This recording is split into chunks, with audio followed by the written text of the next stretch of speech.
Hai teman-teman sekalian, gimana kabarnya? Mimin berharap teman-teman yang menonton video ini dalam keadaan sehat. Dan pada episode kali ini, Anu Story akan membawakan alur cerita dari serial anime Summer 2025 yang berjudul Tougen Anki. Di anime ini menceritakan seorang pemuda bernama Shiki Ichinose. Seorang remaja pemberontak yang hidup bersama ayah angkatnya yang bernama Tsuyoshi. Suatu hari, mereka diserang oleh anggota Momotaro Agency.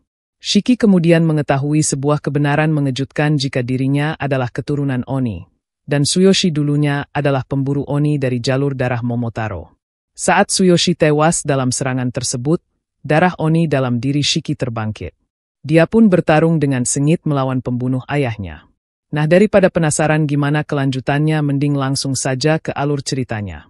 Tapi sebelum itu Mimin meminta untuk subscribe dan dukung channel ini, agar Mimin selalu semangat menceritakan alur cerita anime yang menarik untuk kalian tonton. Senpai! Nani shiteru ka wakatte desu ka? Scene diawali saat seorang laki-laki berkata kepada seniornya, jika tak membunuhnya maka dia pasti akan menyesal. Namun seniornya tak peduli karena ia yakin jika ini bukanlah kesalahan. Narator kemudian menceritakan jika dahulu kala, terdapat Oni yang menakutkan dan kejam. Mereka senang membantai manusia dan menghancurkan semuanya. Akan tetapi ada seseorang yang menentang mereka. Dan namanya ialah Momotaro. Momotaro menyerbu Onigashima dan mengalahkan banyak Oni. Dan itulah awal dari perang antara keturunan Momotaro dan Oni. Scene kemudian berpindah. Diketahui jika Shiki telah dikeluarkan dari sekolah. Namun bukannya merasa bersedih, dia malah kegirangan. Lagi pula ia merasa jengkel dengan orang-orang di sana.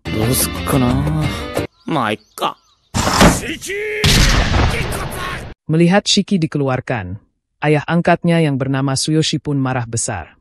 Namun meski begitu Shiki merasa tak peduli. Melihat kamar anaknya banyak senjata, sang ayah pun tak habis pikir. Padahal mereka membuka toko minuman keras dan bukan toko senjata. Mendengar hal ini, Shiki lalu menyinggung toko ayahnya yang belakangan ini menjadi sepi. Di tengah mereka yang menyindir satu sama lain, Shiki lalu berkata jika ia sangat lega karena mereka berdua bukan sedarah. Setelah itu nampak Tsuyoshi mendapatkan pesanan minuman, yang membuat ia merasa senang dan akan segera berangkat. Melihat sang ayah pergi, Shiki kemudian berkata, jika ia sangat berharap jika dirinya diasuh oleh orang kaya. Namun secara tiba-tiba terjadi ledakan yang membuat sang MC merasa terkejut. Dan sesaat kemudian,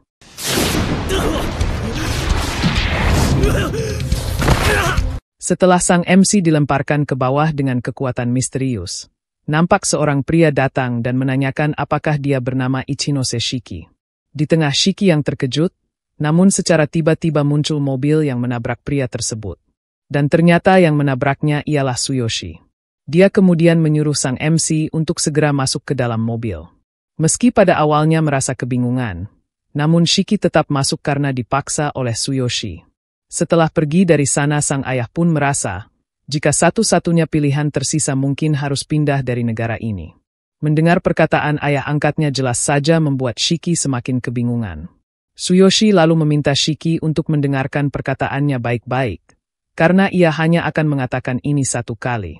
Ia kemudian berkata, jika Shiki merupakan keturunan Oni, sedangkan pria tadi adalah keturunan Momotaro. Mendengar hal ini jelas saja membuat Shiki merasa terkejut, dan menganggap jika sang ayah hanya bercanda. Tak lama kemudian muncul kekuatan yang menyerang mereka. Karena tak ada pilihan lain, mereka pun berhenti dan keluar dari mobil. Namun secara tiba-tiba,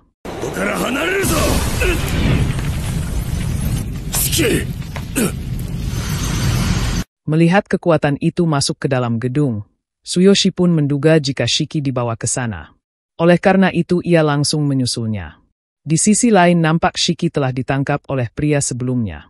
Diketahui jika pria itu bernama Momoya Samidare dari agensi Momotaro. Dia kemudian berkata jika darah Oni di tubuh sang MC, tak lain adalah hama bagi umat manusia. Dan yang membasmi hama itu adalah tugas dari agensi Momotaro. Melihat kehadiran pria itu, Shiki pun merasa terkejut karena dia masih hidup. Tak lama kemudian Tsuyoshi pun muncul dan berkata jika dongeng Momotaro adalah kisah nyata.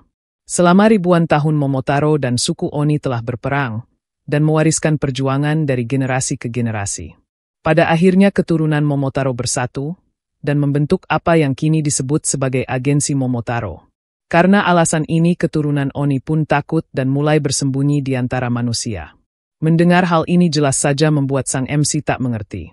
Tsuyoshi lalu memintanya untuk diam, karena mulai sekarang saatnya untuk orang dewasa.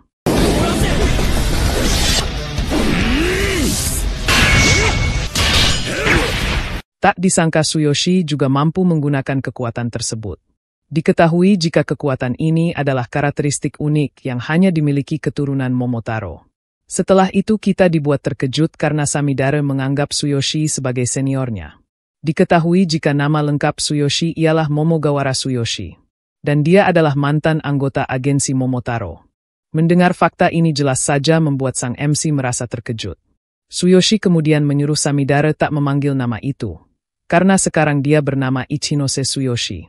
Meski sekarang Tsuyoshi telah mengubah nama, namun itu tak mengubah fakta bahwa dia seorang Momotaro. Dan jika seniornya melindungi Oni, maka dia juga akan musnah.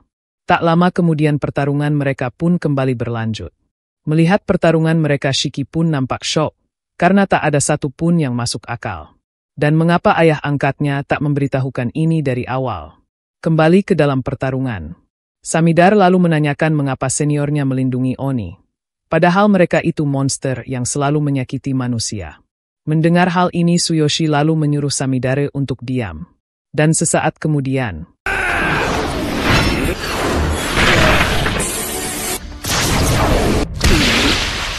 tak disangka Tsuyoshi kalah dalam pertarungan ini. Melihat ayah angkatnya tumbang jelas saja membuat Shiki histeris. Dia pun marah besar dan akan membunuh Samidare. Namun secara tiba-tiba Tsuyoshi kemudian memegang kaki Samidare. Karena ia masih berjuang untuk melindungi Shiki. Melihat hal ini Samidare pun merasa heran. Mengapa dia melindungi Oni sampai sejauh ini? Tsuyoshi lalu berkata dengan tegas, jika ia tak perlu alasan untuk melindungi anaknya. Dia tidak melakukan kesalahan apapun dan tidak menyakiti siapapun. Meski begitu mengapa Samidare akan membunuhnya hanya karena darah Oni? Melihat Samidare tak peduli, Tsuyoshi lalu menanyakan apakah dia bisa menggendong anaknya, dengan tangan yang terus dipakai untuk membunuh. Mendengar hal ini Samidare pun kesal dan mengeluarkan senjatanya. Di sisi lain sang MC merasa kesal. Mengapa ia berdiam di sini dan hanya bisa menonton? Mengapa ayahnya terluka? Bukankah dirinya yang ingin dia bunuh? Dengan penuh rasa amarah sang MC lalu berkata mengapa dia menyakiti ayahnya. Dan oleh karena itu ia akan membunuhnya. Dan secara tiba-tiba,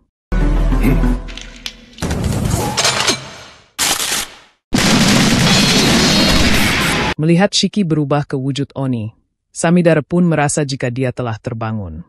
Ia juga mengetahui jika Oni bertarung dengan memanipulasi darah. Tapi bukan itu yang benar-benar menakutkan dari mereka. Setelah itu pertarungan mereka berlanjut dengan sangat sengit. Meski Samidare berhasil memotong tangan Shiki, namun sang MC berhasil meregenerasi tangannya kembali dengan mudah. Samidare lalu memberikan alasan mengapa mereka membunuh Oni.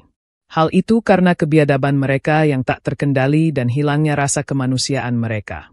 Setelah itu nampak Shiki mengeluarkan seluruh kemampuannya. Dan sesaat kemudian,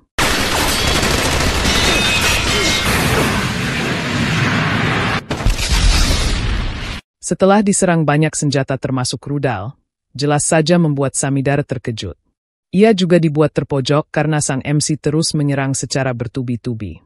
Tak ingin terus-terusan lari, Samidare juga mencoba menyerang Shiki. Sayangnya serangannya tak mempan, dan malah dia yang terkena pukulan telak. Melihat Samidare terkapar, tentu saja Shiki tak membiarkan kesempatan ini begitu saja. Dan sesaat kemudian,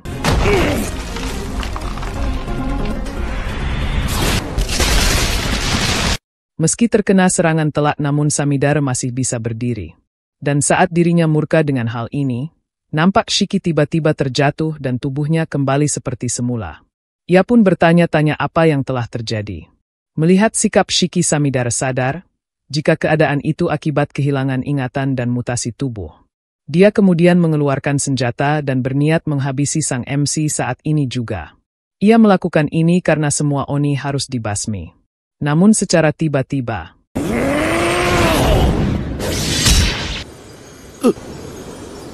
Tak disangka Tsuyoshi masih hidup dan kembali melindungi Shiki. Melihat hal ini Samidare pun merasa heran, karena meski telah melihat wujudnya tadi, namun dia masih bersikukuh dengan keputusannya. Tsuyoshi kemudian mengingat kenangan saat Shiki masih kecil. Ia pun berkata jika dirinya cukup bahagia untuk sementara waktu.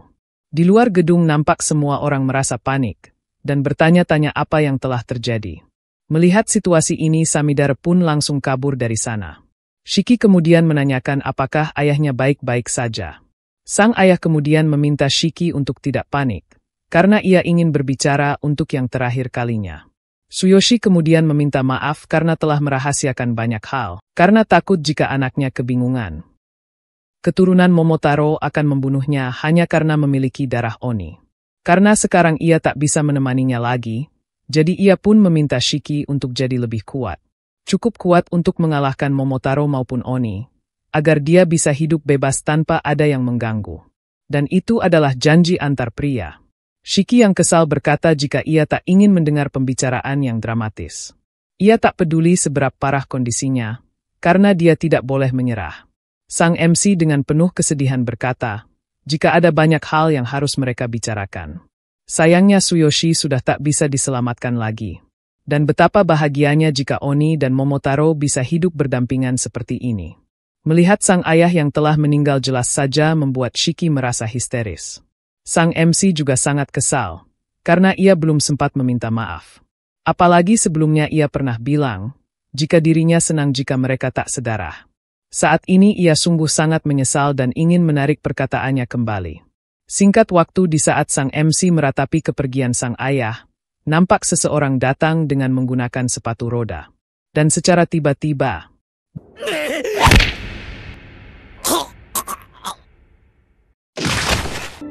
Genteng. Di sisi lain nampak sekumpulan patung mumi berkata, jika Samidare telah mengacau karena bertindak sendirian.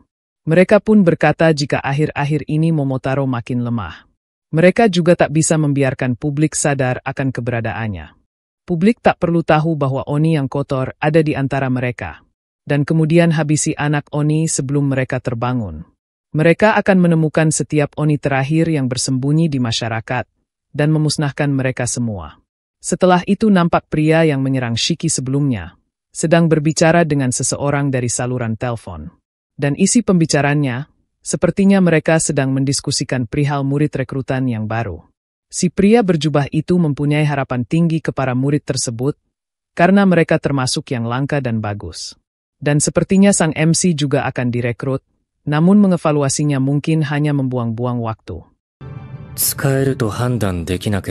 Scene kemudian berpindah ke ingatan sang MC. Nampak Shiki kecil sedang bermain di taman. Tak lama kemudian Tsuyoshi datang dan meminta Shiki untuk pulang. Namun saat Shiki meminta sang ayah untuk menggendongnya, hal ini pun terjadi.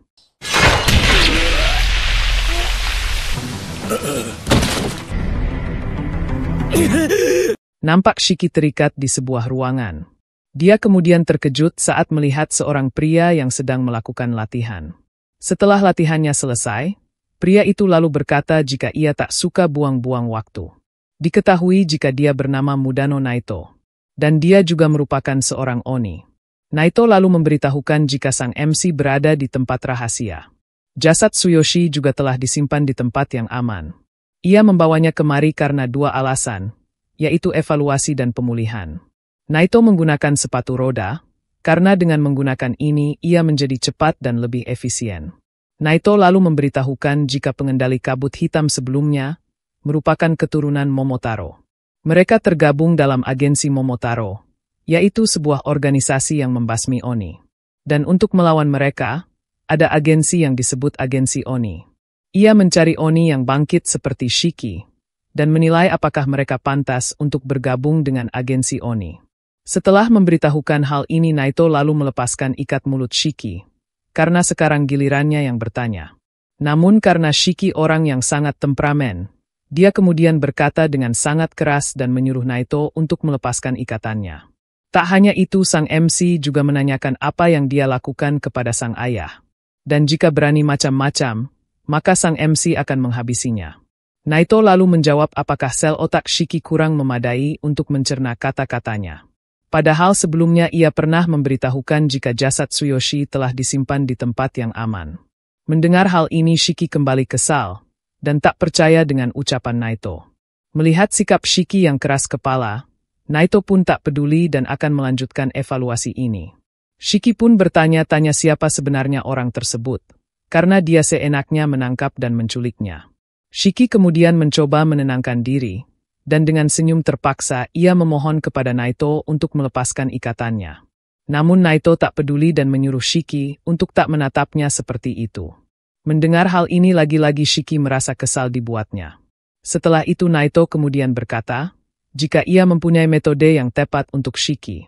Dia kemudian memperlihatkan dasinya dan melakukan hal demikian.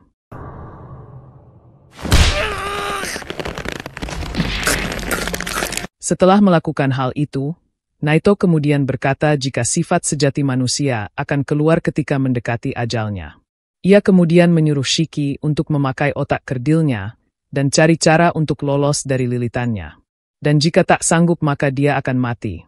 Dengan wajah berdarah-darah, Shiki menegaskan jika ia tak akan mati dengan cara seperti ini. Melihat sang MC pingsan, Naito merasa jika dia cuma orang bodoh. Namun secara tiba-tiba hal ini pun terjadi.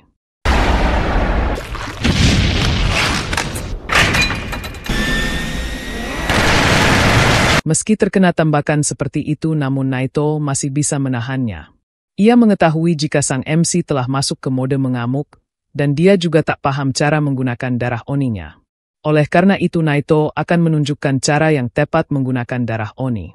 Namun meski pada akhirnya, sang MC tak akan mengingat apapun saat sedang mengamuk seperti ini. Dan sesaat kemudian hal ini pun terjadi.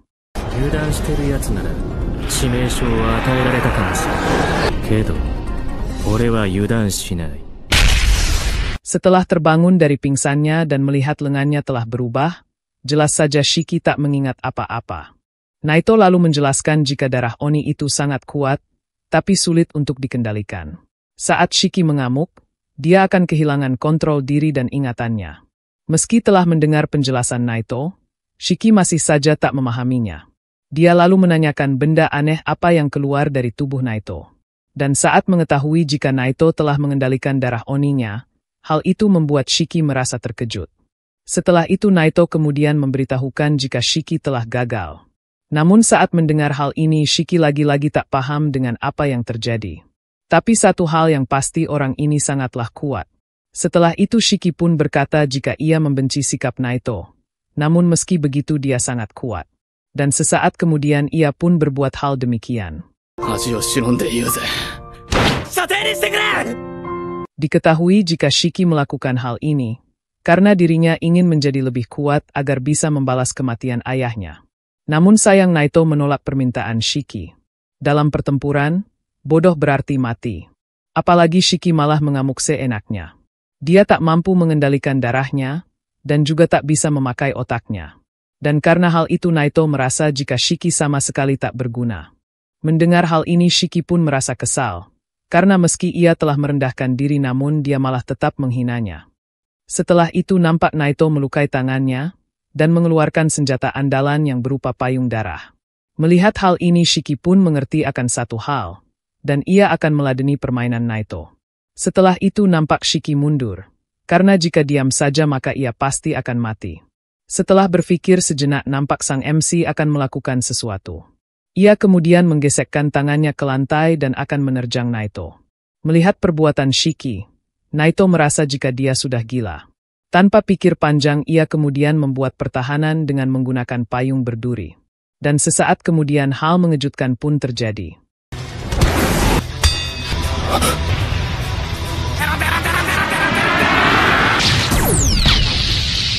Meski serangan Shiki berhasil, namun itu belum cukup untuk melukai Naito. Nampak dia berhasil menahannya dan berkata jika serangan Shiki barusan juga kebetulan. Dan saat melihat sang MC akan mengamuk, ia pun merasa jika kemampuan Shiki hanya sampai di sini. Oleh karena itu ia pun akan mengeluarkan serangan gerhana darah untuk menghentikan amukan Shiki. Namun saat dia akan menyerang, nampak Naito dikejutkan dengan kegigihan Shiki yang tak ingin menyerah. Dan saat melihat dia kembali normal, jelas saja membuat Naito langsung membatalkan serangannya. Ia merasa tak percaya karena Shiki berhasil mengendalikan darahnya. Bukan hanya itu, dia bahkan meredam amukannya. Dan Naito merasa jika ini bukanlah sebuah kebetulan. Mendengar Naito menanyakan hal ini, Shiki lalu berkata jika dia ingin tahu, maka jadikan dirinya sebagai bawahannya. Shiki lalu berkata jika ia tak tahu apapun soal darah Oni. Tapi saat mendengar jika Naito bisa mengendalikannya, jadi Shiki bertanya-tanya bagaimana cara melakukan hal itu. Sebelumnya, saat Shiki melihat Naito mengiris jarinya dan membuat payung itu, ia pun langsung mendapatkan ide. Karena mereka berdua sama-sama Oni, jadi ia pun mencoba meniru Naito. Karena tak tahu caranya, jadi Shiki pun memutar otak dan memerintah lengannya untuk membuat senjata. Dan pada akhirnya terjadilah ledakan keren tadi. Namun bukannya memuji hal ini, Naito malah berkata jika logika Shiki sangat dungu. Ia merasa jika mustahil ada yang sanggup mengendalikan darah Oni dengan otak sedungu itu. Biasanya orang temperamental seperti dia akan kesulitan mengendalikan darahnya. Dan mereka tak cocok dengan kekuatan ini. Setelah berpikir cukup panjang, Naito merasa jika serangan sang MC tadi masih dasar, namun ledakannya cukup dahsyat. Tak lama kemudian Shiki lalu berkata jika ia ingin menjadi lebih kuat dan membunuh orang tersebut. Dan jika dia mengajarinya semua kemampuannya, maka ia akan mempelajarinya. Dan oleh karena itu jadikan ia sebagai bawahannya. Mendengar hal ini Naito lalu menolak, karena perbuatannya tadi sangat gegabah, apalagi dia mempertaruhkan nyawanya. Seseorang harus bertarung dengan benar dan mempunyai sejumlah rencana cadangan. Berbeda dengan Shiki yang sama sekali tidak efisien. Dan sesaat kemudian, お前を射程にする気は1ミリもない。お前には俺の生徒になってもらうからな。 Pada akhirnya sang MC lulus ujian dengan poin yang pas-pasan. Namun saat mendengar hal ini Shiki malah kebingungan, yang membuat Naito kembali menjelaskan dengan lebih efisien. Diketahui jika saat ini mereka tinggal di pulau yang disebut Gerbang Neraka, dan umumnya dikenal dengan Onigashima. Di area pusat terdapat sekolah Oni yang bernama Akademi Rasetsu. Rasetsu bukanlah sekolah biasa, karena sekolah ini ialah sekolah militer bagi Oni untuk berlatih dan bertarung melawan agensi Momotaro. Mendengar hal ini sang MC nampak terkejut, karena ia sedang berada di sebuah pulau. Di Akademi Rasetsu Shiki akan belajar cara mengendalikan darah Oni, cara bertarung, pendidikan umum, dan sejarah antara Oni dan Momotaro. Selain itu ia adalah wali kelasnya. Shiki akan tinggal di asrama, terus berlatih, dan melawan agensi Momotaro. なんかもう情報過多で頭がパンクしそう。お前の脳のキャパがおちょこだからな。はい、今シンプルに悪口言ったな。 Setelah itu Shiki lalu menanyakan apakah ia bisa menjadi lebih kuat, cukup kuat untuk menghabisi orang yang telah membunuh ayahnya. Mendengar hal ini Naito lalu berkata jika itu tergantung Shiki. Tapi kalau dia gagal, maka dia akan dikeluarkan. Mendengar hal ini Shiki pun tersenyum, dan ia akan bergabung dengan sekolah tersebut. Setelah itu nampak Shiki dikejutkan dengan kemunculan sesuatu di kepalanya. Diketahui jika itu adalah bukti jika darah Oni Shiki telah bangkit. Dan dengan berlatih, maka Shiki bisa memunculkannya atau menyembunyikannya dengan leluasa. Diketahui juga jika bukan Shiki saja yang lulus di ujian ini. Dan di antara mereka, kemampuan Shikilah yang paling rendah. Dan jika terbukti tak berguna maka Shiki akan dikeluarkan. Mendengar hal ini Shiki masih percaya diri. Dia kemudian menanyakan bagaimana kondisi ayahnya. Naito menjelaskan jika jenazah Tsuyoshi berada di kamar mayat. Karena ia tak mengetahui agamanya, jadi proses pemakamannya ditunda. Melihat Shiki yang masih berkabung, Naito lalu berkata jika tak ada gunanya terus menyesal. Jadilah lebih kuat agar dia terbebas dari penyesalan. Dan jangan sia-siakan pengalaman, dan jangan juga jadi orang bodoh yang gegabah. Mendengar perkataan Naito barusan, Shiki merasa jika dia lumayan baik. Namun secara tiba-tiba Naito menyuruh Shiki untuk bergegas masuk ke dalam kelas, dan jika tidak cepat maka dia akan dikeluarkan. Mendengar hal ini jelas saja membuat sang MC merasa panik. Tak lama kemudian dengan nafas ngos-ngosan, pada akhirnya Shiki sampai di depan kelas. Dan secara tiba-tiba ia langsung bersemangat, karena akan masuk sekolah lagi. Ia pun memikirkan akan masuk dengan suara lantang, atau berlagak keren layaknya bos. Namun secara tiba-tiba,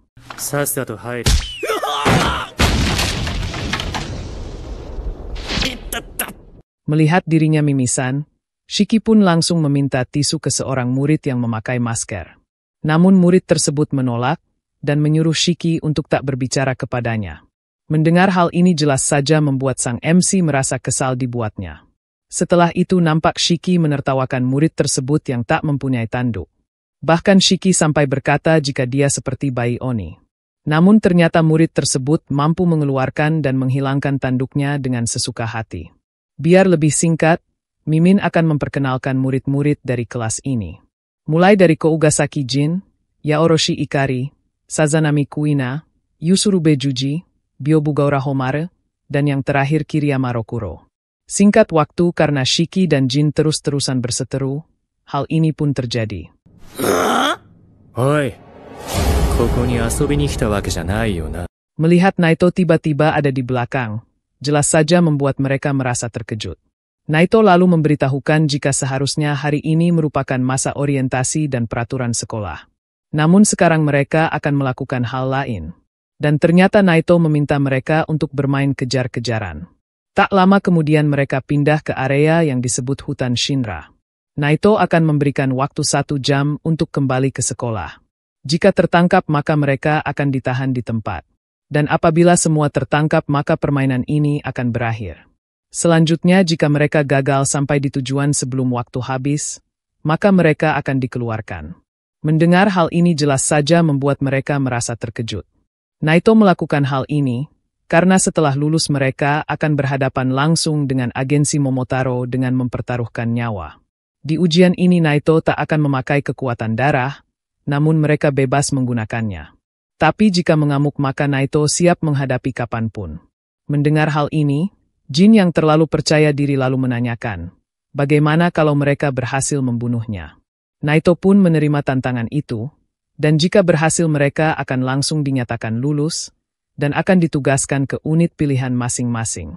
Mendengar hal ini Shiki merasa terkejut, karena jika lulus ia bisa selangkah lebih dekat dengan tujuannya.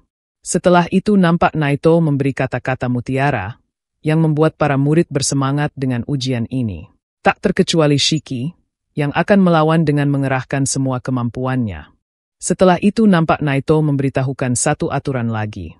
Ia kemudian mengeluarkan 2 bola dan berkata jika ingin mencapai tujuan, mereka memerlukan bola ini. Meski mereka sampai di tujuan, namun jika tak punya bola maka mereka akan gagal. Setelah itu karena jumlah mereka terlalu banyak, jadi Naito akan membagi ke dalam 3 grup. Grup 1 adalah Homare, Shiki dan Jin. Grup 2 yaitu Ikari dan Juji. Sedangkan grup 3 yaitu Rokuro dan Kuina. Grup 2 dan 3, mereka harus berebut 1 bola. Setelah mendengar hal ini mereka pun nampak bersemangat. Mereka juga akan masuk duluan, dan Naito akan masuk 15 menit setelahnya. Setelah Naito memberitahukan hal ini, nampak Shiki protes karena ia tak sudi satu grup dengan orang aneh bertopeng tersebut. Naito lalu menjawab, jika tidak mau maka Shiki akan dikeluarkan. Mendengar hal ini jelas saja membuat Shiki tak habis pikir. Tak lama kemudian nampak Homare datang, dan berkata jika ia akan bekerja keras agar tidak menghambat Shiki. Mendengar hal ini Shiki malah terpaku. Dan ternyata Shiki menjadi seperti ini, karena sejak kecil ia merupakan berandalan. Hal itu membuat para gadis menjahinya, dan kini untuk pertama kali seorang gadis berbicara kepadanya.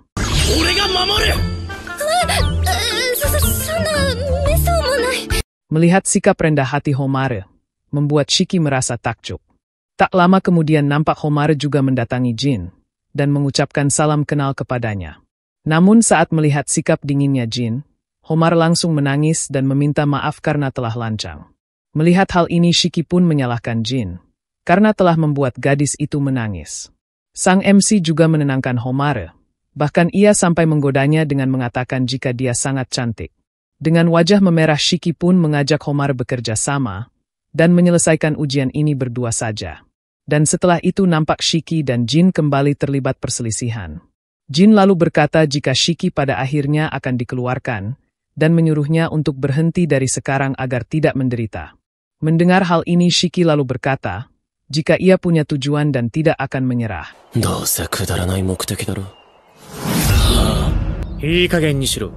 Setelah itu nampak Naito menyuruh grup 1 untuk masuk ke dalam hutan. Setelah masuk ke sana nampak Jin memikirkan perkataan Naito sebelumnya. Ia sangat bersikeras, karena ingin masuk ke unit yang ia mau, agar bisa berhadapan lagi dengan seseorang. Namun secara tiba-tiba nampak Shiki menyerangnya dari belakang.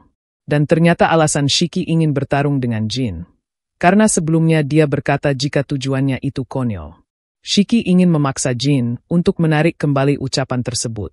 Mendengar hal ini Jin pun menerima tantangan sang MC. Dan ia akan bertarung habis-habisan. Melihat luka di mulut Jin, jelas saja membuat Shiki merasa terkejut. Tak lama kemudian nampak Jin merobek tangannya, dan dia menciptakan senjata gergaji berputar. Melihat hal ini Shiki pun menanyakan, bagaimana cara melakukan hal itu dengan sangat mudah. Melihat Shiki tak sanggup melakukannya, Jin pun menyuruhnya untuk lari jika ketakutan. Mendengar hal ini tentu saja Shiki menolak. Karena jika ia melakukan hal itu maka kematian ayahnya menjadi sia-sia. Mendengar tujuan Shiki kemari untuk membalaskan dendam ayahnya, sorot mata Jin tiba-tiba berubah karena mereka tak akan saling mengerti. Setelah itu nampak sang MC melukai tangannya, dan ia berusaha mengeluarkan senjata dari darah tersebut. Sayangnya usahanya sang MC sia-sia. Ia pun merasa kesal karena Jin bisa melakukan itu dengan mudah, sedangkan ia sama sekali tak bisa melakukannya. Dan hal itu tentu saja membuatnya merasa jengkel. Tapi meski begitu Shiki tak akan mundur begitu saja, dengan bermodalkan tongkat kayu Shiki pun akan bertarung untuk menjadi lebih kuat. Sayangnya tongkat kayu saja pastinya belum cukup untuk melawan Jin. Di tengah Shiki yang sadar betapa tangguhnya Jin, ia juga bertanya-tanya bagaimana cara dia mengontrol darahnya. Apalagi bentuk teknik darahnya sangat berbeda dibanding miliknya ataupun sang guru. Dan Shiki pun sama sekali tak mengerti bagaimana cara mengontrol darahnya.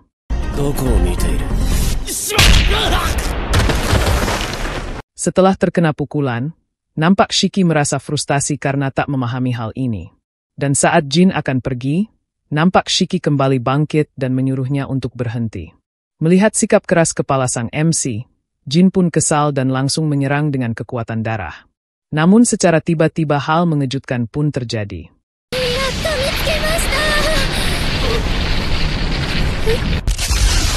Beruntung Shiki dengan sigap menolong Homar. Meski berhasil, namun Shiki terkena luka sayatan di lengannya. Melihat hal ini Homar pun merasa bersalah, dan ia terus-terusan mengucapkan permintaan maaf. Meski Shiki tak mempermasalahkan hal ini, namun Homar masih saja merasa bersalah. Dan secara tiba-tiba hal mengejutkan pun terjadi.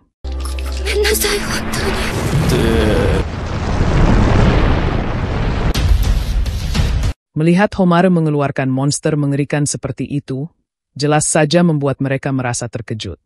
Jin lalu menyadari, meski kaum Oni mempunyai kapasitas darah yang lebih banyak dari manusia normal, namun kejadian ini tak wajar dan terlalu berlebihan.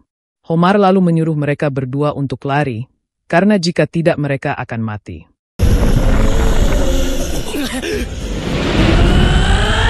Scene kemudian berpindah. Nampak kepala sekolah datang menemui Naito, dan menanyakan mengapa hari pertama langsung diberi tugas hidup dan mati. Naito lalu menjelaskan jika ia tak ingin membuang waktu untuk menjelaskan, karena lebih baik langsung latihan.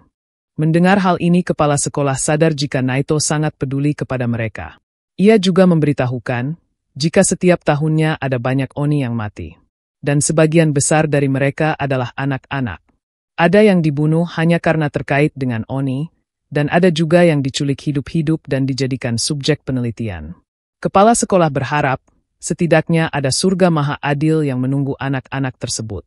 Mendengar hal ini Naito lalu berkata jika ia tak percaya surga, karena jika kuat maka mereka tak akan mati. Kepala sekolah lalu berkata jika bagaimanapun Naito sungguh baik hati, karena membantu mereka menjadi lebih kuat. Di sisi lain nampak mereka berhasil selamat, dan Jin berusaha menyerang monster raksasa itu. Sayangnya usahanya sia-sia karena monster itu terlalu besar.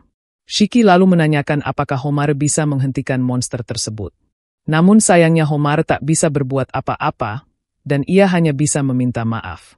Melihat Homar pingsan, Shiki pun sadar jika dia terlalu banyak kehilangan darah. Pada awalnya sang MC berencana menarik Homar dan menjauhkannya dari monster tersebut. Sayangnya rencana Shiki sia-sia karena monster itu langsung melindungi Homar. Melihat hal ini, Jin pun merasa heran apakah darah mempunyai keinginannya sendiri. Dan sesaat kemudian hal ini pun terjadi.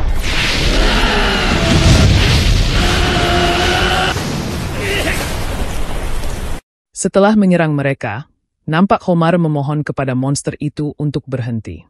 Dan diketahui fakta mengejutkan, bahwasanya Homare menyebut monster itu dengan sebutan kakak. Dan saat mendengar Homare meminta mereka untuk lari, Shiki pun menolak karena dia tak ingin melihat Homare kehabisan darah dan mati di hadapannya. Ia tak ingin menyaksikan kematian seseorang, karena itu rasanya sakit sekali. Terlebih Homare memasang wajah, yang seakan memperlihatkan sedang berusaha sekuat tenaga. Dan hal itu membuat sang MC tak bisa berdiam diri. Tak lama kemudian nampak monster itu mengaum dengan sangat keras. Bahkan suara itu sampai terdengar keluar hutan. Dari kejauhan, nampak Naito baru melihat wujud dari teknik gerhana darah Byobugaura.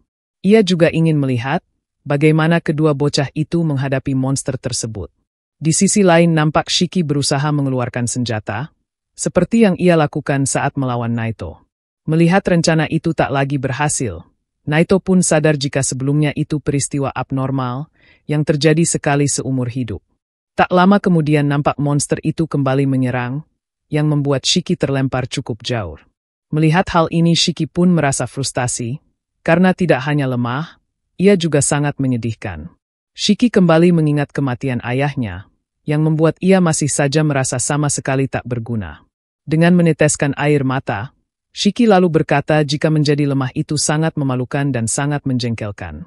Melihat Shiki menangis Jin pun langsung mengejeknya. Setelah itu nampak Jin mengeluarkan senjata dari kedua tangannya. Sayangnya tangan sebelah kanan masih terasa sakit, karena serangan tadi masih belum pulih sepenuhnya. Namun meski begitu Jin tetap akan melawan monster tersebut.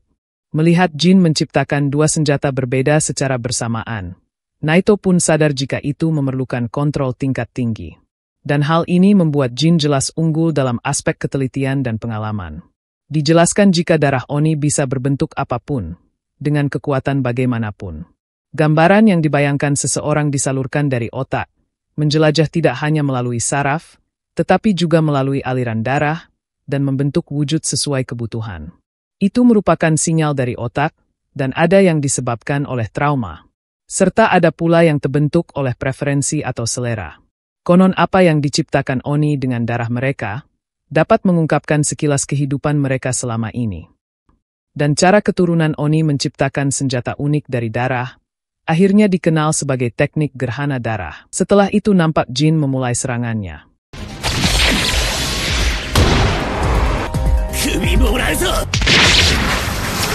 Sayangnya serangan Jin barusan tak mempan, karena monster tersebut berhasil menahannya. Di tengah Jin yang sedang kesusahan melawan monster tersebut, nampak Shiki merasa kesal karena ia sampai sekarang belum bisa menggunakan teknik darah Oni. Padahal Jin dengan mudah bisa melakukan hal itu. Di tengah kekesalan itu nampak Shiki menyadari sesuatu. Shiki sadar jika Jin hanya menciptakan senjata penebas, sedangkan Homare hanya menciptakan itu. Dan setelah mengingat hal ini, pada akhirnya Shiki pun menyadari bagaimana darah Oni itu diciptakan. Shiki kemudian mengingat senjata di kamarnya, dan mengingat senjata yang ia ciptakan sebelumnya. Dan setelah itu ia pun tersenyum lebar. Di sisi lain nampak Jin terpojok, dan tak bisa berbuat apa-apa. Dan hal ini membuat Naito akan turun tangan. Namun secara tiba-tiba, Shiki lalu berkata agar monster itu berhenti berteriak. Tak disangka sang MC pada akhirnya berhasil menciptakan senjata dari darah Oninya. Melihat hal ini, Naito pun sadar jika Shiki telah mengetahui caranya. Dan sesaat kemudian hal mengejutkan pun terjadi.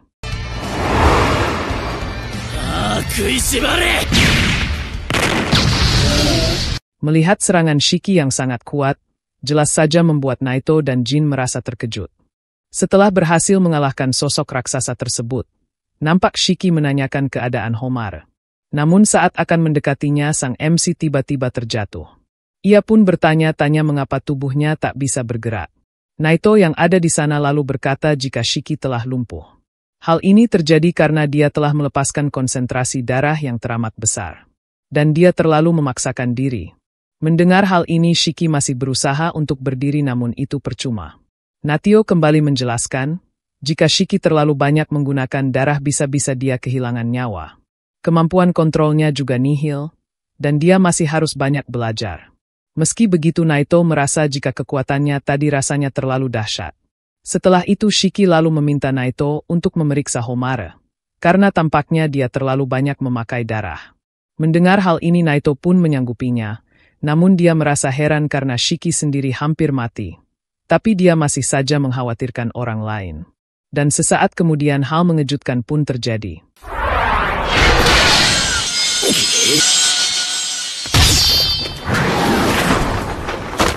Setelah menyerang Naito, Jin lalu menyuruhnya untuk tak perlu repot-repot mengkhawatirkan mereka, karena mereka sama sekali tak penting.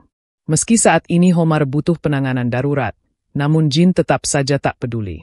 Melihat sifat Jin yang tak peduli dengan orang lain, Naito pun sangat tak suka dengan siswa seperti dia.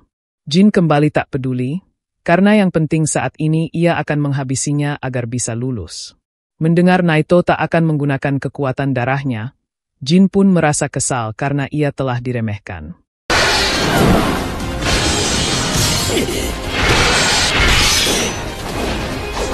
Sayangnya serangan Jin sama sekali tak mempan karena payung itu sangatlah kuat.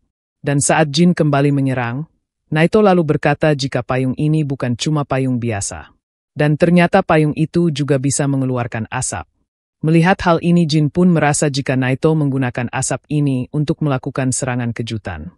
Namun jika dia mendekat, Jin akan langsung menebasnya. Namun sesaat kemudian Jin mendapatkan serangan yang tak terduga. Dan ternyata payung Naito juga bisa berfungsi sebagai senapan. Karena Jin merupakan penyerang jarak dekat, jadi Naito menggunakan senjata ini untuk menjaga jaraknya. Meski peluru yang ia gunakan merupakan peluru karet, namun dengan luka akibat serangan raksasa, tetap saja rasanya pasti menyakitkan. Melihat situasi ini, Jin pun mempunyai cara lain untuk bertarung.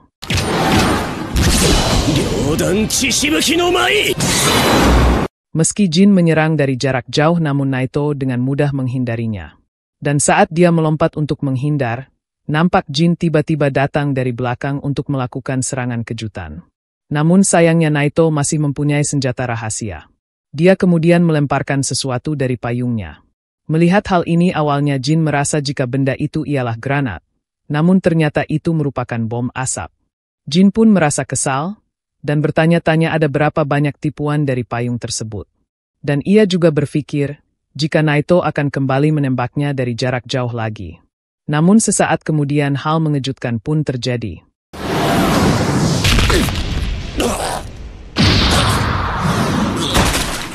Naito pun tak habis pikir karena Jin mengira dia bisa menang saat sedang terluka. Seharusnya dia mengukur dulu kekuatan lawannya, dan itu alasan mengapa dia kalah saat ini. Setelah itu nampak Naito mengurung Jin dengan menggunakan payungnya. Karena Jin kebanyakan memakai darah, jadi dia pasti tak punya kekuatan lagi untuk lepas dari payung tersebut. Dan jika ini merupakan pertarungan asli, maka Jin pasti sudah mati. Mendengar hal ini Jin pun kesal, dan ia merasa masih bisa bertarung dan ini belum berakhir. Melihat sikap Jin yang sangat keras kepala, Naito pun bertanya-tanya sekuat itukah keinginannya untuk bertemu dengan ayahnya. Mendengar hal ini sontak membuat Jin merasa terkejut, dari mana Naito mengetahui hal ini. Dan ternyata sebelumnya Naito telah menyelidiki sedikit tentang Jin. Ia tahu banyak hal, misalnya ia mengetahui jika ayah Jin merupakan seorang Momotaro. Mendengar fakta ini Shiki yang juga mendengarnya pun merasa terkejut. Jin lalu membenarkan jika ayahnya merupakan seorang Momotaro, namun dia telah merenggut semua darinya. Mulai dari keluarga hingga harapannya untuk hidup. Dan luka di sekujur tubuhnya ini jadi pengingat yang ditorehkan oleh ayahnya. Dan kebencian ia kepada sang ayah tak pernah padam. Jin telah hidup sebatang kara dan bertahan dengan sisa makanan dari sampah. Tujuan hidupnya cuma satu yaitu untuk menghabisi ayahnya. Dengan ambisi yang kuat itu, Jin pada akhirnya bisa lepas dari jeratan payung tersebut. Namun secara tiba-tiba hal ini pun terjadi. Gaki ga nani ittenda? Naito lalu berkata jika Jin mati saat mengejar tujuannya, maka hidupnya pasti akan sia-sia. Naito juga menyuruhnya untuk hidup demi tujuannya. Dan jika masih tak paham juga, maka dia tak akan bisa melihat hari esok. Setelah itu nampak Naito menelpon seseorang, dan memintanya mengirimkan perawat ke tempat ini. Dan saat ini Homare secara resmi berhenti dari ujian, Jin telah ditahan, dan hanya tersisa satu orang yaitu Shiki. Naito lalu memberitahukan jika waktunya tinggal 5 menit 42 detik. Ia juga memperlihatkan bola kristal yang ia temukan saat jalan ke tempat ini. Dan pilihan Shiki cuma ada 2, yaitu menemukan bola terakhir dalam batas waktu tersebut lalu capai garis finish, atau rebut bola ini darinya. Mendengar hal ini Shiki pun langsung pergi dari sana. Melihat Shiki memutuskan untuk melarikan diri, tentu saja membuat Naito tak akan melepaskannya. Namun tak lama setelah itu nampak Shiki secara diam-diam menemui Jin. Sang MC lalu berkata jika ia akan membantunya, namun mereka harus bekerja sama. Mendengar hal ini jelas saja membuat Jin merasa terkejut. Shiki lalu menegaskan jika ia seorang diri tak mungkin bisa mengalahkan Naito. Oleh karena itu ia pun meminta bantuan Jin. Mendengar Jin tak sudi membantunya, Shiki pun lalu menanyakan apa yang lebih penting antara harga diri dan tujuannya. Ia rela bekerja sama dengan musuh selama itu bisa mencapai tujuannya. Shiki lalu memberitahukan jika ayahnya juga merupakan seorang Momotaro. Hal itu membuat dirinya dan Jin tak jauh berbeda. Di sisi lain nampak Naito masih mencari keberadaan Shiki. Karena sampai sejauh ini ia tak menemukannya, jadi Naito pun merasa jika dia sudah berbalik arah. Namun tak lama kemudian ia melihat Shiki yang sedang berlari. Tanpa pikir panjang Naito langsung dengan cepat menghentikan Shiki. Merasa jika sang MC akan kembali ke sekolah, ia pun berkata jika usahanya percuma jika tak memiliki bola. Namun secara tiba-tiba hal mengejutkan pun terjadi.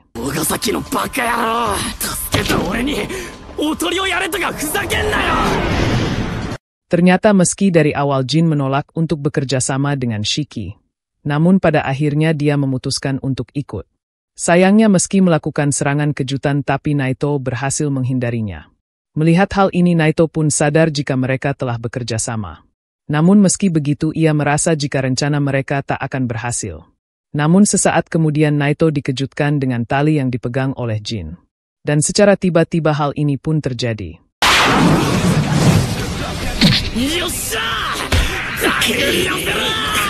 Melihat rencana mereka Naito pun sadar jika ini merupakan kontes adu ketahanan.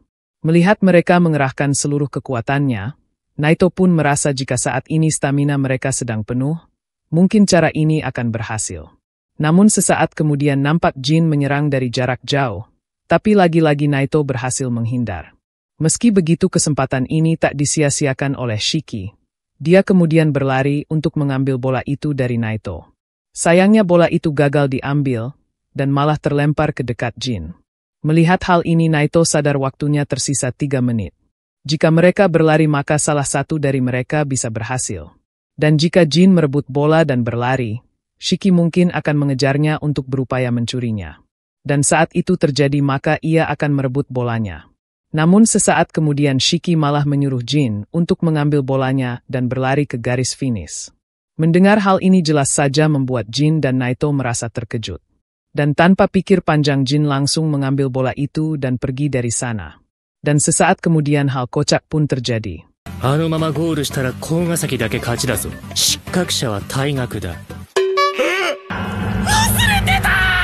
Melihat tingkah bodoh Shiki yang di luar nalar, jelas saja membuat Naito tak habis pikir. Ia pun merasa jika Shiki tak memikirkan untung atau rugi. Dia bertindak spontan dan yang simpel serta jujur. Di sisi lain nampak Jin terus berlari untuk mencapai keinginannya. Namun sesaat kemudian ia mengingat tentang Shiki, yang membuatnya merasa kesal dan langsung berbalik arah. Melihat hal ini jelas saja membuat mereka berdua merasa terkejut. Dan ternyata alasan Jin kembali karena ia tak mau berutang apapun kepada Shiki. Lebih baik ia dikeluarkan dan mencapai tujuan dengan usahanya sendiri. Namun sesaat kemudian hal mengejutkan pun kembali terjadi.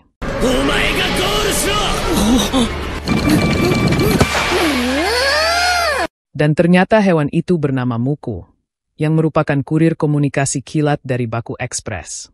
Diketahui jika dia bertugas menyampaikan pesan secara kilat tanpa meninggalkan jejak. Melihat kehadiran Muku, Naito pun merasa jika pasti ada keadaan darurat. Dan ternyata pesan tersebut berasal dari agensi Oni dari cabang Kyoto. Mereka saat ini sedang diserang oleh agensi Momotaro dan meminta bantuan kepada anggota Oni yang lain. Tak lama kemudian nampak mereka bertiga menemui murid yang lain. Naito lalu menjelaskan jika Homare terlalu banyak mengeluarkan darah dan langsung menerima perawatan. Dan karena ada masalah penting jadi ujian praktis ini dibatalkan. Naito lalu memberitahukan jika agensi Oni cabang Kyoto meminta bantuan darurat. Jadi mereka akan segera pergi ke sana. Setelah itu nampak mereka berangkat menggunakan kapal. Diketahui jika mereka terpaksa datang ke tempat yang diserang Momotaro. Karena kelas dan guru-guru yang lain juga sedang sibuk mengerjakan tugas lapangan. Mereka tidak akan bertarung dan cuma melakukan tugas bantuan. Naito melakukan hal ini karena tak ingin menambah korban jiwa. Selain itu mereka harus berpakaian seperti ini, karena harus terlihat seperti siswa pada umumnya. Naito juga meminta mereka tak melakukan sesuatu yang menarik perhatian polisi.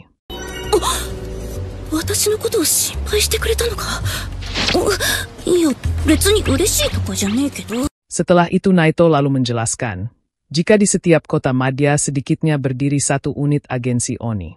Unit-unit tersebut memiliki dua tanggung jawab utama. Pertama, unit pertempuran. Mereka bertarung di garis depan apabila Momotaro menyerang. Kedua, unit pendukung. Mereka membantu Oni yang hidup di antara para manusia. Mulai dari membantu Oni yang tak punya keluarga atau membantu masalah sehari-hari. Karena Oni tak bisa ke dokter biasa, jadi mereka juga menyediakan perawatan kesehatan fisik dan mental. Saat terjadi pertarungan antara Oni dan Momotaro, mereka bertugas menyelamatkan dan memberi dukungan medis. Dan saat ini mereka akan membantu unit pendukung. Meski hanya unit pendukung, Shiki tetap bersemangat karena ini bisa jadi peluang bagus untuk menjadi lebih kuat. Lagi pula bagaimana jika orang itu ada di sana? Naito yang berhasil menebak pikiran Shiki, berkata jika Momotaro yang dia cari tidak ada di Kyoto. Seperti halnya agensi Oni, agensi Momotaro juga memiliki cabang regional. 京都にいる桃太郎はどんなやつなんですか? 一言で言うと、やばいやつだ。Singkat waktu nampak mereka sampai di Kyoto dan pergi ke kedai makan Mizumoto. Melihat hal ini jelas saja membuat mereka merasa heran. Dan ternyata di dalam tempat itu terdapat markas rahasia para Oni. Di sisi lain nampak dua orang Momotaro telah berhasil menghabisi para Oni. Diketahui jika sang kapten bernama Momomiya Subakiri dan wakil kaptennya bernama Momokusa Yomogi. Saat berbicara dengan Yomogi, Subakiri berkata jika ia ingin mendapatkan Oni wanita. Karena Oni wanita terakhir yang mereka pakai untuk penelitian telah mati. Ia merasa jika Oni wanita bisa bertahan lebih lama, dan punya toleransi nyeri yang lebih tinggi. Mendengar hal ini Yomogi pun berkata jika eksperimen sang kapten sangat menjijikkan, terutama makhluk yang berada di belakang mereka saat ini. Diketahui jika makhluk itu ialah perpaduan dogi, monyet dan burung pegar. Dia merupakan senjata biologis anti-Oni yang setia karena hanya memangsa Oni. Diketahui juga jika Subakiri sangat mengagumi darah Oni. Tak hanya untuk menyembuhkan, namun darah itu bisa digunakan juga sebagai senjata. Apalagi jika ia mampu mempelajari darah Oni dan mengendalikannya, maka itu akan menjadi aset yang berharga. Bayangkan jika bisa mengubah kemampuan penyembuhan itu menjadi obat, maka mereka akan untung banyak. Subakiri juga berkata jika Oni merupakan hama, dan mereka layak untuk dijadikan bahan penelitian.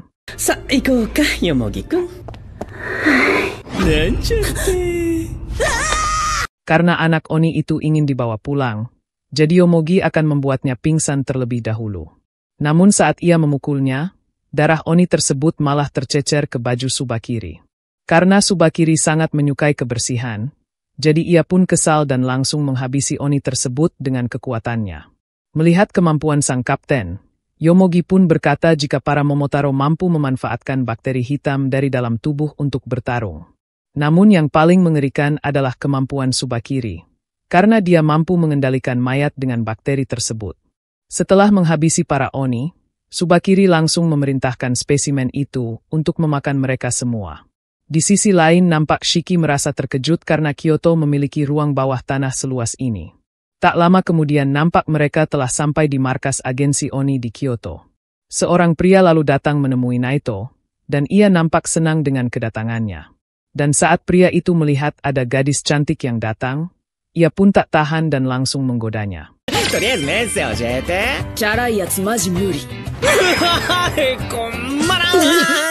Diketahui jika nama pria itu ialah Oiranzaka Kiyoya. Dan dia merupakan komandan unit pendukung di markas Kyoto. Tak hanya itu, Kiyoya juga teman satu kelas Naito di Akademi Rasetsu. Setelah itu Naito lalu mengatakan jika ia akan pergi ke garis depan. Meski Shiki dan yang lain meminta ikut, namun Naito tak peduli dan meminta Kiyoya untuk memanfaatkan para murid itu sesukanya. Setelah itu nampak mereka dibawa ke tempat yang diisi oleh pasien. Melihat luka mereka yang cukup parah jelas saja membuat Shiki merasa terkejut. Diketahui jika sebagian besar pasien yang terluka karena terlibat konflik dengan agensi Momotaro. Bahkan ada pasien yang sangat parah dan baru datang dari garis depan. Dia telah kehilangan kedua lengan dan kakinya. Tak hanya itu, paru-parunya juga mengalami kerusakan yang sangat parah, yang membuat hidupnya tinggal 3 menit lagi. Melihat Kiyoya sangat percaya diri dan tak akan membiarkannya mati begitu saja, Shiki pun menyuruh Kiyoya untuk tak bicara seenaknya karena mana mungkin dia bisa selamat. Mendengar hal ini, Kiyoya pun berkata jika Shiki orang yang baik. Kyoka lalu meyakinkan mereka jika dirinya ialah orang hebat, dan ada alasan mengapa ia ditempatkan di posisi ini. Dan ia akan menunjukkan cara kerjanya kepada mereka. Di sisi lain nampak Tsubakiri berhasil menghabisi beberapa anggota Oni. Melihat hal ini, para Oni pun merasa terkejut karena mereka sangatlah kuat. Namun sesaat kemudian hal ini pun terjadi. Are? Uka Tensei. Melihat Naito datang membantu jelas saja membuat mereka merasa senang. Namun sayang serangan Naito barusan sama sekali tak berhasil, karena Tsubakiri menggunakan mayat Oni untuk menjadi tameng. Tsubakiri lalu berkata kepada Naito, jika ia merasa ada sebuah tempat yang menjadi perkumpulan rahasia Oni di Kyoto. Dan jika ia melenyapkannya, maka mungkin saja masalah Oni di sini bisa ikutan lenyap. Mendengar Naito mengatakan jika itu tak mungkin, Tsubakiri pun tak percaya karena ia curiga ada sesuatu yang disembunyikan di area wisata. Mendengar hal ini, Naito pun sadar jika firasat Tsubakiri tak bisa dianggap enteng. Omae ni pittari no kankouchi ga aru zo. Doko? Jigoku. Di sisi lain nampak Kiyoya memasang semua infus darah itu ke lengannya. Pasien itu menginginkan lengannya untuk disembuhkan, agar dia bisa memeluk anaknya. Mendengar hal ini, Kiyoya pun akan memastikan hal itu terjadi. Ia kemudian mengingatkan jika proses penyembuhan ini sangat menyakitkan. Setelah itu nampak Kiyoya melukai tangannya, dan memberikan darahnya ke pasien tersebut lewat mulut. Diketahui jika darah Kiyoya mampu melipat gandakan penyembuhan seorang Oni. Dan setelah meminum cukup banyak darah, nampak pasien itu merasa kesakitan. Perawat di sana pun meminta para murid untuk membantu menahan pasien tersebut. Singkat waktu setelah meminum banyak darah, nampak tangan pria itu beregenerasi. Bahkan luka di dada dan paru-parunya juga sembuh total. Melihat hal ini jelas saja membuat para murid merasa terkejut. Shiki lalu menanyakan apakah kaki pasien itu juga bisa sembuh.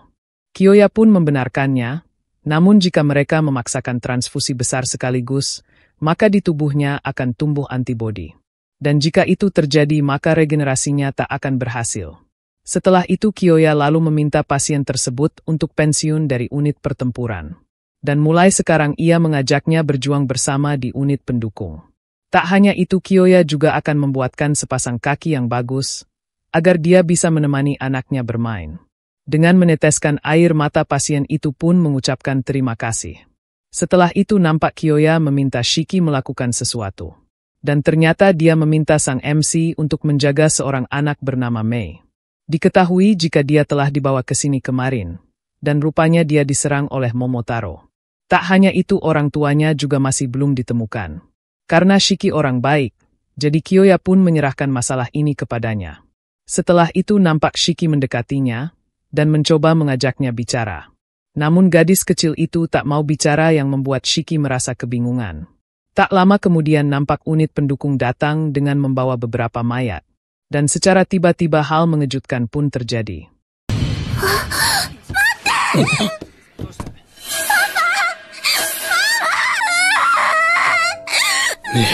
Di sisi lain nampak Tsubakiri bertanya kepada Naito, apakah hadiahnya telah diantarkan oleh mereka. Mendengar hal ini jelas saja Naito sama sekali tak paham. Diketahui jika Tsubakiri telah menanamkan bakteri pada sejumlah mayat Oni, untuk memastikan agar mereka mudah ditemukan. Ia melakukan hal ini karena menduga jika para Oni telah membawa mereka. Dan pada akhirnya mayat-mayat itu bebas ia kendalikan langsung ke markas para Oni. Mendengar hal ini jelas saja membuat Naito merasa terkejut. Tsubakiri akan mengecek apakah hadiahnya sudah sampai. Di sisi lain saat Mei meratapi kepergian kedua orang tuanya, sang ayah tiba-tiba bangkit dan mencekik Mei. Melihat hal ini Kyoya pun sadar jika ini merupakan ulah Tsubakiri. Ia kemudian meminta Shiki untuk menutup mata Mei. Dan sesaat kemudian hal ini pun terjadi. Mei-chan, gomen ne. Diketahui jika mereka harus menghancurkan otaknya agar teknik pengendalian itu gagal. Melihat hal ini jelas saja membuat Shiki dendam terhadap Tsubakiri. Dan sesaat kemudian Kyoya menyadari sesuatu. Ternyata banyak mayat lain juga dikendalikan oleh Tsubakiri. Mereka kemudian bangkit dan menyerang para unit pendukung. Jumlah mereka cukup banyak sehingga unit pendukung merasa kerepotan. Bahkan mereka juga menerobos ruang pasien dan menyerang orang-orang di sana. Melihat hal ini Kyoya pun merasa terkejut, karena Tsubakiri mampu mengendalikan mayat sebanyak ini. Melihat ibunya menyerang Shiki, Mei dengan meneteskan air mata pun meminta ibunya untuk tidak menyerang Shiki. Namun tentu saja hal itu percuma karena ibunya telah dikendalikan oleh Tsubakiri. Tak ingin terus begini Shiki kemudian mengeluarkan sebuah pistol. Diketahui jika pistol tersebut merupakan pemberian Naito.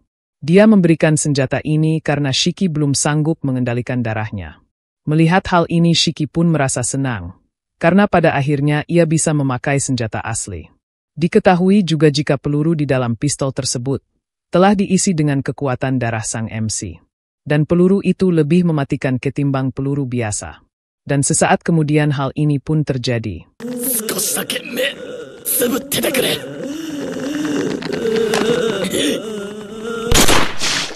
Tak hanya menembak ibunya Mei, Shiki juga menembak para mayat yang menyerang Kyoya. Karena unit pendukung belum siap untuk bertempur. Jadi Kyoya pun meminta Shiki untuk menangani masalah di aula utama. Sedangkan dirinya akan membawa pasien ke tempat yang aman. Di sisi lain nampak para murid berusaha menghalau para mayat. Mereka pun merasa kebingungan, karena meski dipukul berapa kali pun mereka tetap saja bangkit. Shiki yang ada di sana kemudian memberitahukan, jika ingin menghabisi mereka maka incarlah kepalanya. Mendengar hal ini Jin tanpa pikir panjang langsung mengeluarkan teknik gerhana darah, dan menyerang mereka di bagian kepalanya. Kyoya kemudian meminta unit pendukung untuk mengevakuasi pasien dan meminimalkan korban tambahan. Setelah membunuh ulang para mayat nampak Shiki merasa kesal. Karena ini merupakan hal paling menjijikkan yang pernah ia lakukan. Apalagi orang-orang yang ia habisi saat ini, pasti berharga bagi seseorang. Setelah menghabisi banyak mayat Shiki merasa jika ia ingin menangis. Dan seharusnya musuhnya bukan mereka melainkan para Momotaro. Di sisi lain nampak Naito berusaha menyerang Tsubakiri. Namun sesaat kemudian hal ini pun terjadi.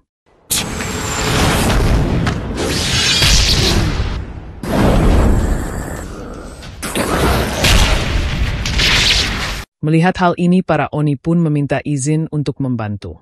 Namun Naito menolak dan meminta mereka untuk kembali ke titik evakuasi, karena dirinya lah yang akan mengurus ini. Sayangnya Tsubakiri tak akan membiarkan mereka begitu saja. Dia kemudian meminta Yomogi untuk melakukan sesuatu. Dan sesaat kemudian hal mengejutkan pun terjadi.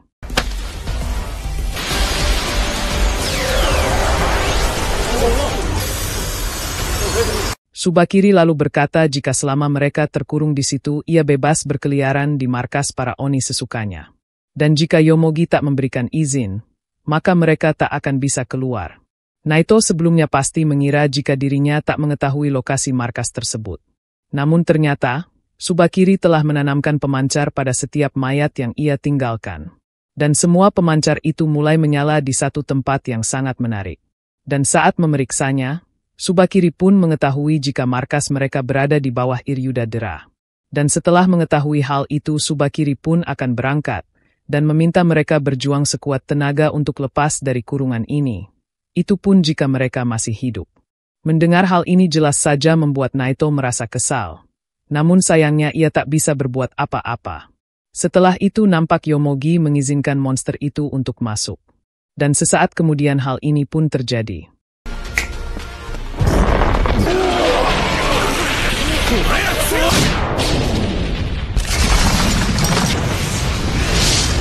Setelah ledakan yang dahsyat itu, nampak Naito terluka dan tak sadarkan diri.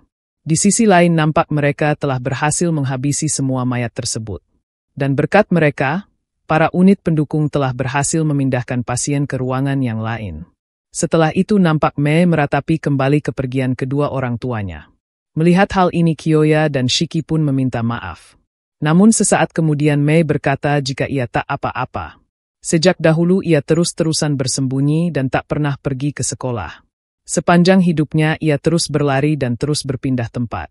Dan karena hal itu Mei sejak dulu mempunyai firasat jika hari ini pasti akan tiba.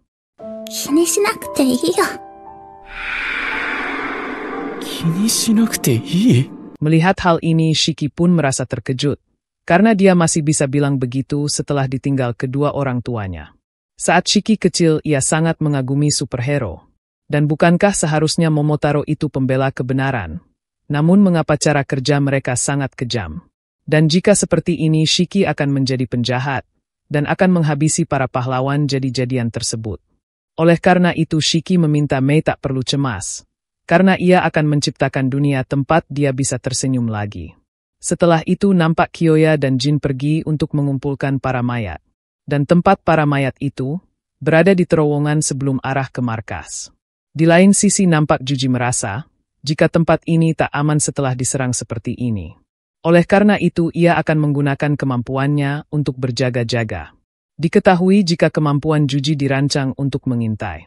Melihat kemampuan Juji jelas saja membuat Ikari merasa terkejut. Juji lalu menjelaskan jika darahnya dapat mendeteksi makhluk hidup dalam radius 5 km dari tempatnya berada.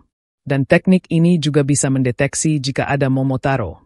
Sayangnya sensitivitas tubuhnya terlalu rendah, sehingga ia tak dapat mengetahui rupa maupun level kekuatan mereka.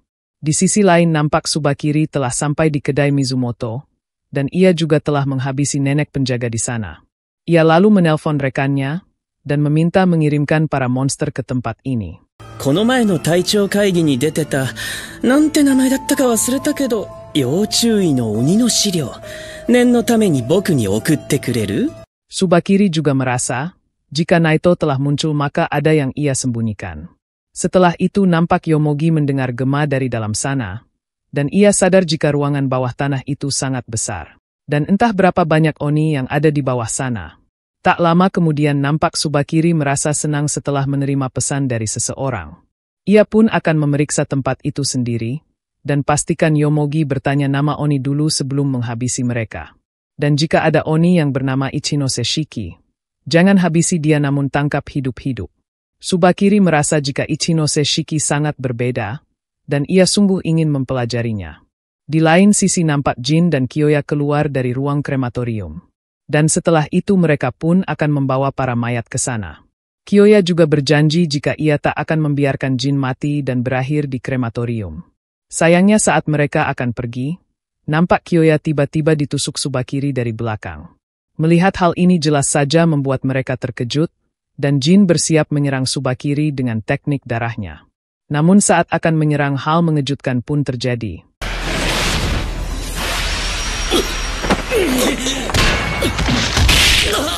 Karena serangan tiba-tiba tersebut, lengan Jin pun terluka dan ia butuh waktu untuk menyembuhkannya. Karena dirinya dan Kyoya sedang terluka, jadi mereka pun saat ini menerima skenario terburuk. Dan karena hal itu Kyoya akan menahan mereka, dan meminta Jin untuk memberitahukan kepada Shiki jika Tsubakiri telah datang ke sini. Dan juga dia meminta Jin untuk mengevakuasi semua pasien. Meski Jin tak tega membiarkan Kyoya menahan mereka, namun karena tak ada pilihan lain jadi ia pun memutuskan untuk pergi. Melihat hal ini, Tsubakiri langsung meminta Yomogi untuk beraksi. Dan ternyata Yomogi berencana mengurung hampir seluruh bawah tanah Iryuda-dera. Mengetahui hal ini Kyoya pun tak menyangka, karena meski cantik tapi dia sangat berbahaya. Kyoya lalu menyadari jika unit siap tempur yang tersedia hanyalah para siswa tersebut, dan mustahil ada bala bantuan yang datang dari permukaan. Selain itu dua orang di hadapannya sangat kuat, jadi saat ini ia pasti akan mati. Tak lama kemudian, nampak Tsubakiri menanyakan apakah dia mengenal Ichinose Shiki. Mendengar dia mengincar Shiki, Kyoya pun tak ada pilihan lain selain berusaha menghentikan mereka di sini. Dia kemudian mengambil alat suntik, yang di dalamnya terdapat racun yang bisa merusak organ tubuh. Sayangnya saat akan berusaha melawan hal ini pun terjadi.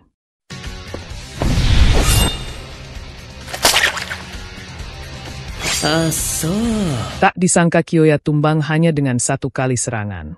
Awalnya Tsubakiri akan memanfaatkan tubuh Kyoya dengan kekuatannya. Tapi hal itu tak jadi, karena sesaat kemudian para monster buatannya telah tiba. Tak hanya itu, mereka juga membawa barang yang diminta Tsubakiri. Setelah melepaskan bungkus barang tersebut, persiapan mereka pun saat ini telah selesai. Di sisi lain nampak Jin telah tiba di markas. Namun ia merasa heran mengapa hanya ada mereka di tempat ini. Dan ternyata semua ini berkat kemampuan pelacakan Juji. Setelah mendeteksi kedatangan Momotaro, dia pun langsung bergegas mengevakuasi para pasien ke permukaan. Namun saat Shiki dan yang lain akan menyusul, kabut hitam itu tiba-tiba menutupi semua jalan. Tak lama kemudian Shiki kemudian menanyakan di mana Kyoya. Namun saat Jin akan menjawabnya, monster itu tiba-tiba muncul dan langsung memakan seorang Oni. Melihat hal ini mereka pun langsung melarikan diri, dan Shiki langsung membawa Mei ke tempat yang aman. Tak lama kemudian nampak Tsubakiri dan yang lain telah tiba di dalam. Ia pun meminta semuanya untuk dihabisi kecuali Ichinose Shiki. Tsubakiri akan menunggu di sini karena ada hal yang harus ia pikirkan terlebih dahulu. Dan sesaat kemudian Yomogi dan para monster itu pun mulai berburu. Di sisi lain nampak Kuina sedang mencari baju ganti karena bajunya saat ini tak bisa leluasa bergerak. Sedangkan Rokuro nampak frustasi dan merasa jika dirinya akan mati di sini. Tak lama kemudian nampak Kuina telah menemukan baju yang cocok, dan ia berencana menyergap para musuh. Namun saat melihat Rokuro kena mental sebelum bertarung, Kuina pun kesal dan menyuruhnya untuk tidak stres tanpa alasan. Tak lama kemudian nampak Kuina merasakan ada monster yang akan datang ke sini. Oleh karena itu ia pun mengajak Rokuro untuk bertarung. Sayangnya Rokuro menolak, karena ia tak bisa bertarung saat sedang cemas. Melihat Rokuro memohon Kuina pun tak bisa memaksanya, dan meminta dia untuk masuk ke dalam lemari tersebut. Setelah Rokuro masuk ke sana nampak monster itu datang dengan menghancurkan dinding. Ia kemudian menanyakan apakah Kuina mengenal Ichinose Shiki. Dan saat mendengar jika dia bukanlah Shiki, monster itu pun langsung menyerang dengan ganas.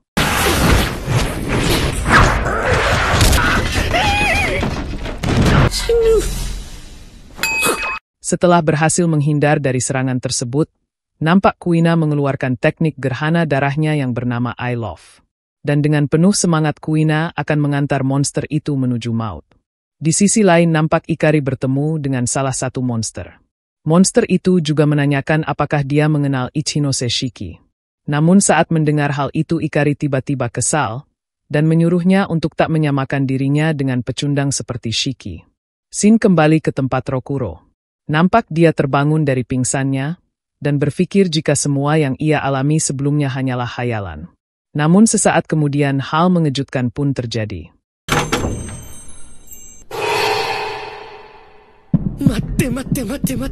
Melihat monster itu Rokuro pun pura-pura pingsan. Namun sesaat kemudian ia merasa heran karena monster itu tak menyerangnya. Dan ternyata monster itu tiba-tiba patuh dengan perintah Kuina, yang membuat Rokuro merasa terkejut dibuatnya. Setelah itu nampak Kuina menyerang monster itu secara bertubi-tubi. Melihat Kuina menyerang terus-terusan, Rokuro malah takut dengan gadis tersebut. Setelah dipukul terus-terusan nampak monster itu akhirnya tumbang. Dan ternyata alasan monster itu menuruti perintah Kuina, karena dia terkena serangan teknik darahnya yang bernama I Love. Diketahui jika darah Kuina melapisi musuh hingga melewati batas tertentu, dan mereka akan terperangkap mantranya dan perlahan kehilangan tekad bertarung. Setelah mengalahkan monster itu nampak Kuina sangat senang, dan menganggap jika mereka tak layak menjadi lawannya. Melihat Rokuro takjub dengan kekuatannya Kuina pun berkata jika dia tak perlu ikut campur, karena dirinya lah yang akan mengurus semuanya. Setelah Rokuro mengucapkan terima kasih nampak Kuina langsung tersenyum. Dia kemudian menyiapkan kasur dan menyuruh Rokuro untuk tidur di sana. Ia juga mengucapkan kata perhatian yang membuat Rokuro merasa heran dengan perbuatannya itu. Dan ternyata jika pria dalam masalah meminta bantuannya, maka dedikasi Kuina akan melonjak tajam. Dan itu membuat perhatian Kuina langsung meluap-luap. Namun tak lama kemudian nampak monster datang ke hadapan mereka. Melihat hal ini Kuina pun merasa kesal. Dan sesaat kemudian nampak monster itu menyerang, yang membuat Rokuro kembali bersembunyi. Melihat kekuatan monster itu, Kuina pun sadar jika monster ini berbeda dari yang sebelumnya. Dan saat Kuina mencoba menyerang, sayangnya monster itu sangat lincah dan bahkan melukai lengan Kuina. Tak hanya itu, ia juga berhasil menghentikan pergerakannya, yang membuat Kuina dihajar habis-habisan. Melihat hal ini jelas saja membuat Rokuro merasa ketakutan, dan ia takut jika Kuina akan mati. Awalnya Rokuro berencana membantu Kuina, namun karena mentalnya penakut jadi dia hanya bisa pasrah. Namun di saat Rokuro bimbang dengan semua ini, ia pun bertanya-tanya sejak kapan dirinya menjadi pecundang seperti ini. Setelah itu scene kemudian berpindah ke masa lalu Rokuro. Diketahui jika dulu Rokuro mencintai gadis yang bernama Lulu. Meski usianya setahun lebih tua namun dia merupakan cinta pertamanya. Dan di hadapan Lulu, Rokuro merasa tak terkalahkan. Lulu selalu menemani Rokuro, dan memperhatikan dirinya dengan penuh perhatian. Diketahui jika Rokuro lahir di kota kecil yang terpencil. Di sana ada banyak oni yang hidup bersembunyi di tengah-tengah masyarakat. Salah satunya adalah Lulu. Rokuro juga paling suka saat menari bersamanya. Dan masih terbayang indahnya langit senja saat mereka melatih gerakan bersama. Pada malam harinya saat festival, nampak mereka berdua menari bersama. Meski pada awalnya baik-baik saja, namun kenyataannya Lulu sedang sakit. Karena Lulu seorang oni jadi Rokuro tak bisa membawanya ke dokter biasa. Ia hanya bisa membawanya ke dokter oni, yang merupakan satu-satunya dokter oni di kota itu. Namun bencana tiba-tiba datang tanpa diduga. Agensi Momotaro menyerbu kampung mereka, dan menghabisi satu-satunya dokter oni di sana. Melihat kondisi Lulu yang semakin memburuk, Rokuro dengan penuh semangat akan membawanya pergi menemui dokter di kota lain. Ia juga menenangkan Lulu, karena selama ini ia bisa melakukan apa saja.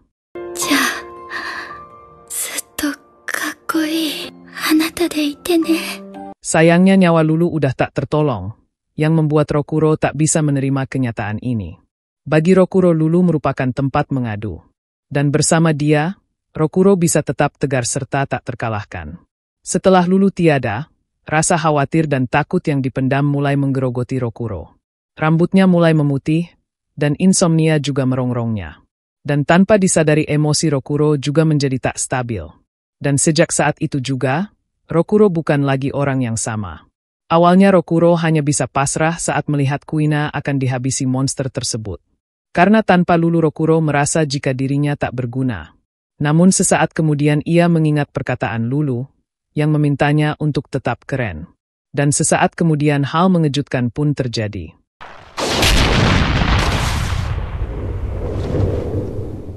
Setelah menyelamatkan Kuina, Rokuro merasa jika Lulu melihatnya seperti ini, maka dia pasti akan sangat kecewa. Rokuro tak bisa terus seperti ini, karena jika ia bertemu lagi di surga dengan kondisi seperti ini, maka Rokuro tak akan berani menegakkan kepalanya. Rokuro sadar jika sejak dia meninggal dunia, ia tak pernah lagi bersikap keren. Jadi ia harus kuat agar bisa dengan bangga menjadi pria keren setelah dia tiada. Sehingga ia harus meraih pencapaian jauh lebih banyak, meski semua itu hanya kebaikan remeh dari seorang pahlawan yang payah. Meski pada awalnya dia merasa ketakutan, namun dengan tekad yang kuat Rokuro yakin jika ia pasti bisa melakukannya. Setelah itu nampak wujud Lulu muncul dari darah Rokuro. Rokuro lalu berkata jika saat ini mungkin tampak menyedihkan, namun meski begitu maukah dia mendampinginya. Tak lama kemudian nampak wujud Lulu itu memeluknya, yang membuat Rokuro berkata jika mustahil ia melakukannya tanpa Lulu. Setelah itu nampak kekuatan darah menyelimuti tubuh Rokuro, yang membuat rasa paniknya mulai hilang.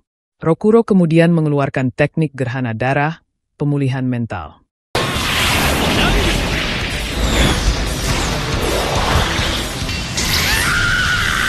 Diketahui jika tarian abu membeku, Rokuro mampu menyelubungi dirinya dengan jubah darah dan mulai berputar.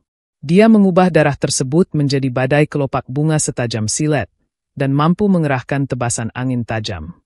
Setelah mengeluarkan teknik itu nampak Rokuro semakin percaya diri, dan berkata jika dirinya saat ini tak terkalahkan. Meski monster itu berusaha menyerang namun Rokuro mampu menghindarinya dengan mudah. Tubuhnya terasa ringan, dan semua kecemasannya telah sirna, karena Lulu saat ini ada di sisinya. Rokuro juga merasa jika saat menari bersama Lulu, timbul kenangan tentang festival musim panas. Rokuro bukannya tak terkalahkan, namun ia cuma membuat dirinya terlihat gagah. Setelah itu pertarungan mereka pun kembali berlanjut dengan sangat sengit. Dan sesaat kemudian hal ini pun terjadi.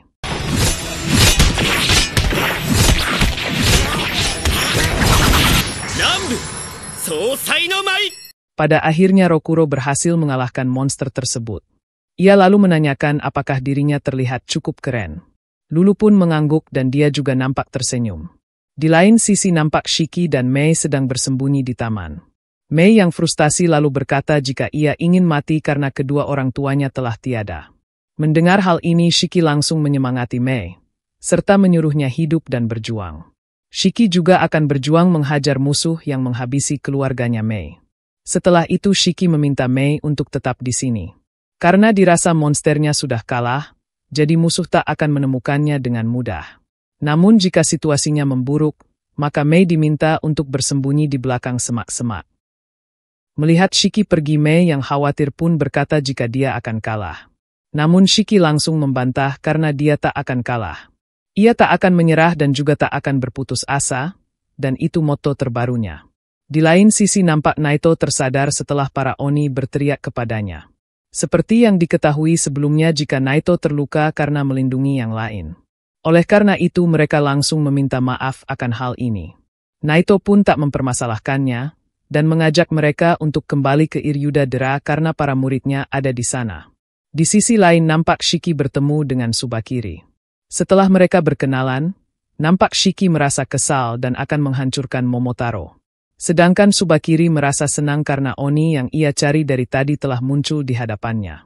Shiki lalu menanyakan mengapa dia memperlakukan mayat seperti itu. Tsubakiri dengan wajah tersenyum pun menjawab jika Momotaro mempunyai hak asasi manusia. Sedangkan Oni tak mempunyai hak apa-apa. Mendengar hal ini Shiki pun semakin kesal dibuatnya. Di sisi lain nampak Jin sedang berlari untuk menemui Kyoya. Namun secara tiba-tiba Yomogi datang menghentikannya. Ia lalu memberitahukan jika Kyoya telah menjadi mayat. Melihat Jin kesal akan hal ini, Yomogi pun merasa jika persahabatan sesama Oni membuatnya jijik. Namun Jin membantahnya karena ia hanya tertarik dengan tujuannya sendiri. Tapi meski begitu ia akan tetap menghabisi Momotaro yang ada di hadapannya.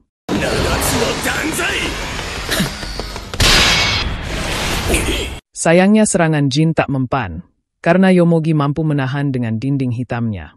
Scene kemudian berpindah. Nampak Shiki mengeluarkan teknik gerhana darah, dan ia akan mengerahkan segalanya untuk menghabisi Tsubakiri. Di saat bersamaan sang MC mengingat perkataan Mei, dan perkataan Naito tentang dirinya yang tak bisa mengendalikan darahnya. Namun meski begitu Shiki akan membuktikan jika dirinya bisa melakukannya.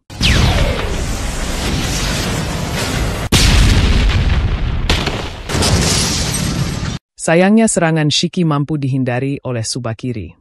Melihat hal ini Shiki pun tersenyum, dan merasa jika Tsubakiri takut dengan serangannya. Tsubakiri pun membalas agar Shiki jangan terlalu sombong. Setelah itu nampak Tsubakiri mulai serius. Dia kemudian membuka peti mati yang dibawa dari tadi. Dan ternyata peti itu berisi mayat dari seorang Momotaro. Melihat hal ini Shiki pun berkata jika Tsubakiri orang gila, karena dia mengubah rekannya sendiri menjadi boneka. Tsubakiri pun menjawab justru Shikilah yang idiot, karena dia memaksakan kehendaknya pada orang lain. Padahal Momotaro ini sendiri yang menawarkan diri menjadi boneka.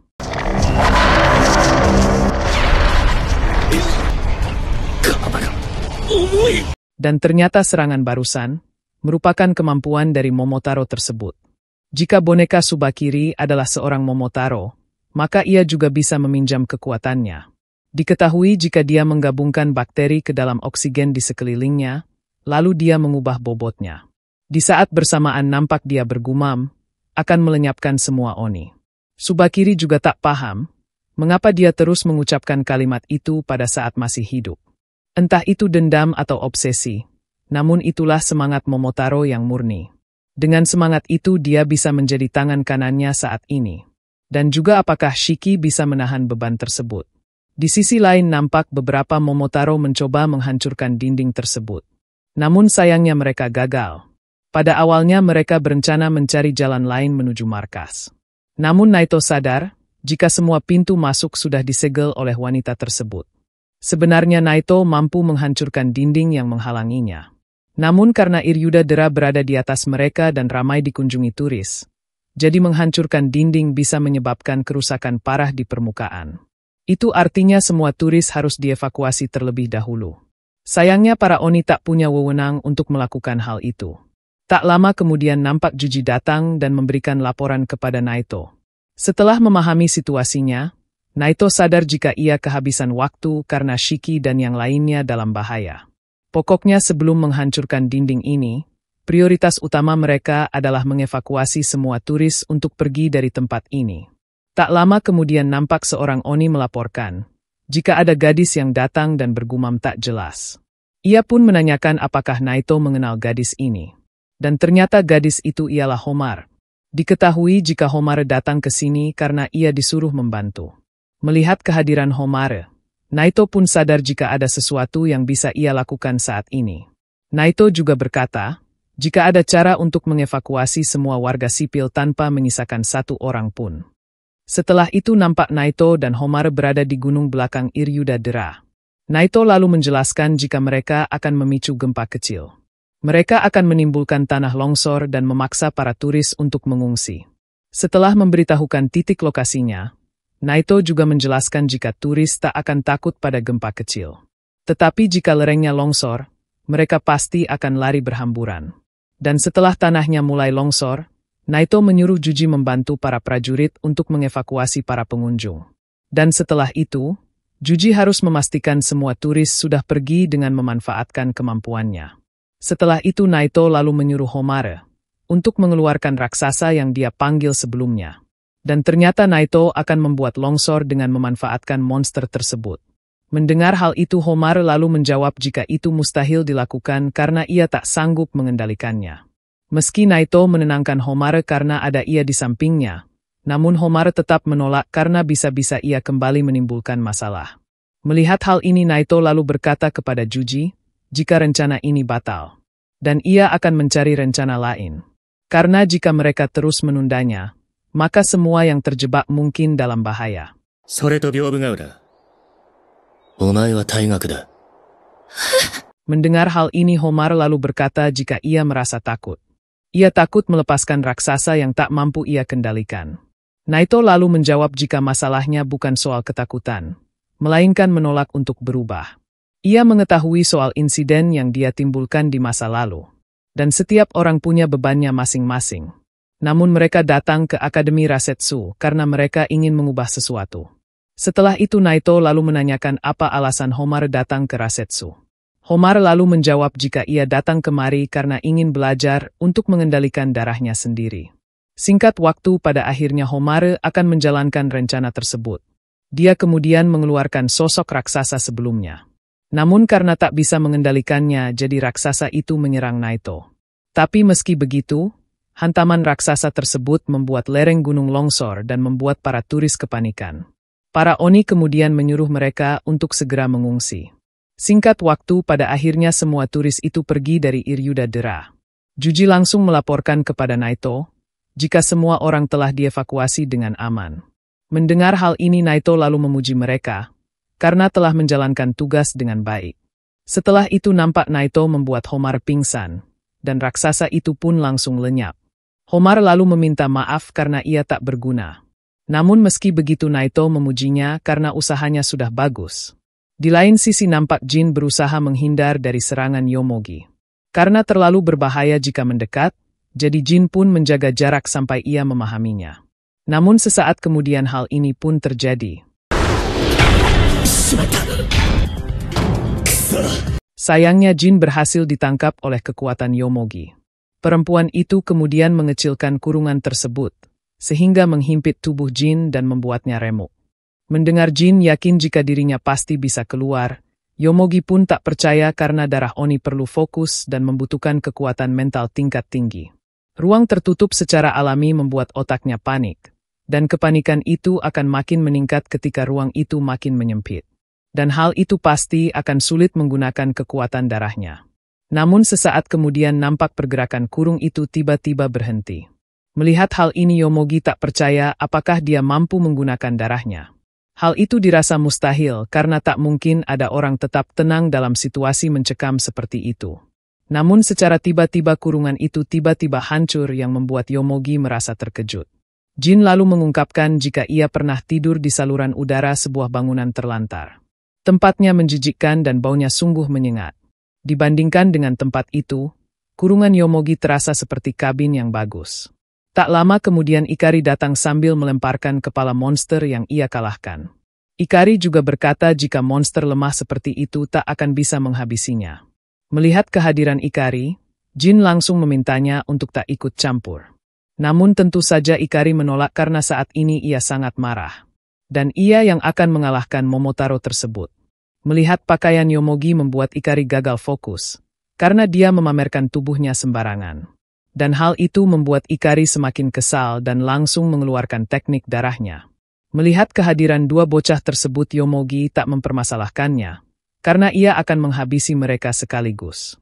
Namun sesaat kemudian hal mengejutkan pun terjadi.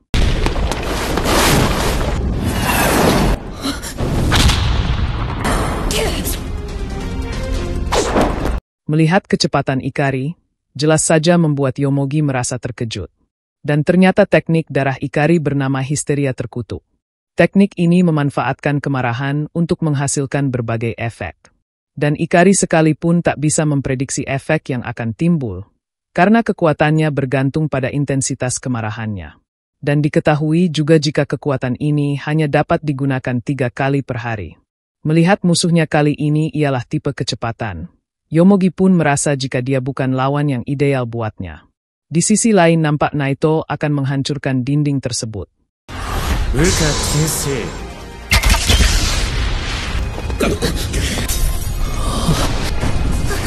Meski tempat itu berguncang cukup hebat, namun pada akhirnya dinding itu berhasil dihancurkan. Karena tempat ini akan segera hancur, jadi Naito meminta mereka untuk mengevakuasi semua Oni di tempat ini. Tak lama kemudian nampak Naito muncul di hadapan Yomogi. Naito kemudian menyuruhnya untuk menyerah tanpa perlawanan. Ia sudah paham dengan kekuatan Yomogi, dan kali ini kekuatannya pasti sudah habis. Karena dia juga tak akan bisa kabur, jadi Naito menyuruhnya untuk menyerah. Mendengar kata kabur malah membuat Yomogi tersenyum. Dia yang seorang Momotaro tugasnya yaitu melenyapkan Oni. Jadi karena hal itu ia tak akan kabur, dan akan menghabisi semua Oni di sini sekarang juga. Di sisi lain nampak Shiki berhasil lolos dari tekanan tersebut. Ia pun sadar jika cakupan kekuatan itu cukup terbatas.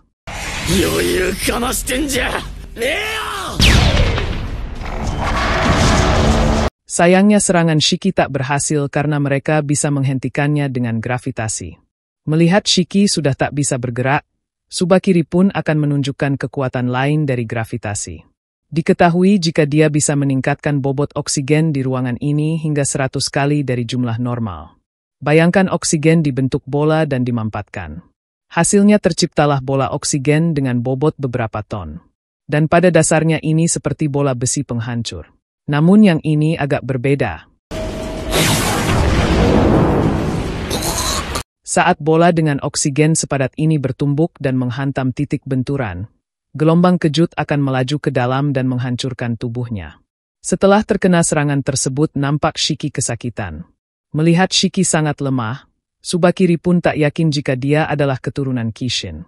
Mendengar sang MC tak tahu siapa itu Kishin, Tsubakiri lalu menjelaskan jika dahulu, dia pernah dijuluki sebagai jenderal Oni paling kuat dalam sejarah. Dan dalam tubuh Shiki mengalir darah Kishin. Dengan kata lain dia adalah keturunan Kishin. Di sisi lain nampak Samidare kembali ke markas pusat. Tak lama kemudian muncul Momotaro yang bernama Momotahina. Dia ditugaskan mendampingi Samidare untuk bertugas. Mendengar hal ini Samidare nampak menolak, karena ia tak mau bekerja dalam tim dan ingin bekerja sendiri. Setelah itu nampak Hina menanyakan perihal keturunan Kishin. Hina masih pemula yang berasal dari kampung, jadi ia tak begitu paham dengan hal ini. Samidar lalu menjelaskan jika dahulu kala ada seorang Oni yang nyaris menghancurkan agensi Momotaro. Dan Oni itu bernama Kishin. Konon Kishin menghamili banyak wanita, dan mewariskan kekuatannya kepada anak-anak yang mereka lahirkan. Namun meski begitu tak semua anak mewarisi kekuatan Kishin.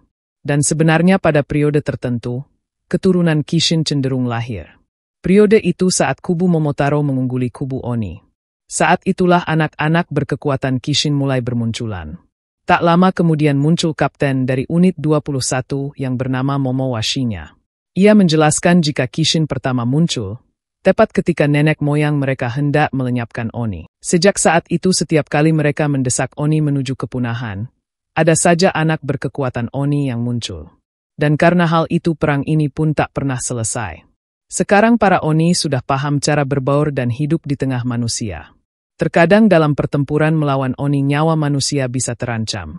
Dan jika itu terjadi maka para politisi yang bersekutu dengan mereka yang harus membereskan kekacauannya.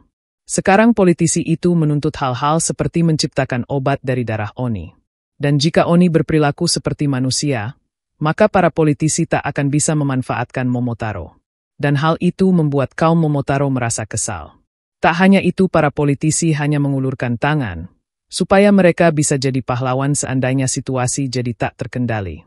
Setelah menjelaskan semua ini dengan penuh emosi ke anak baru tersebut, Shinya lalu menghampiri Samidare dan berkata jika dia sebaiknya pensiun.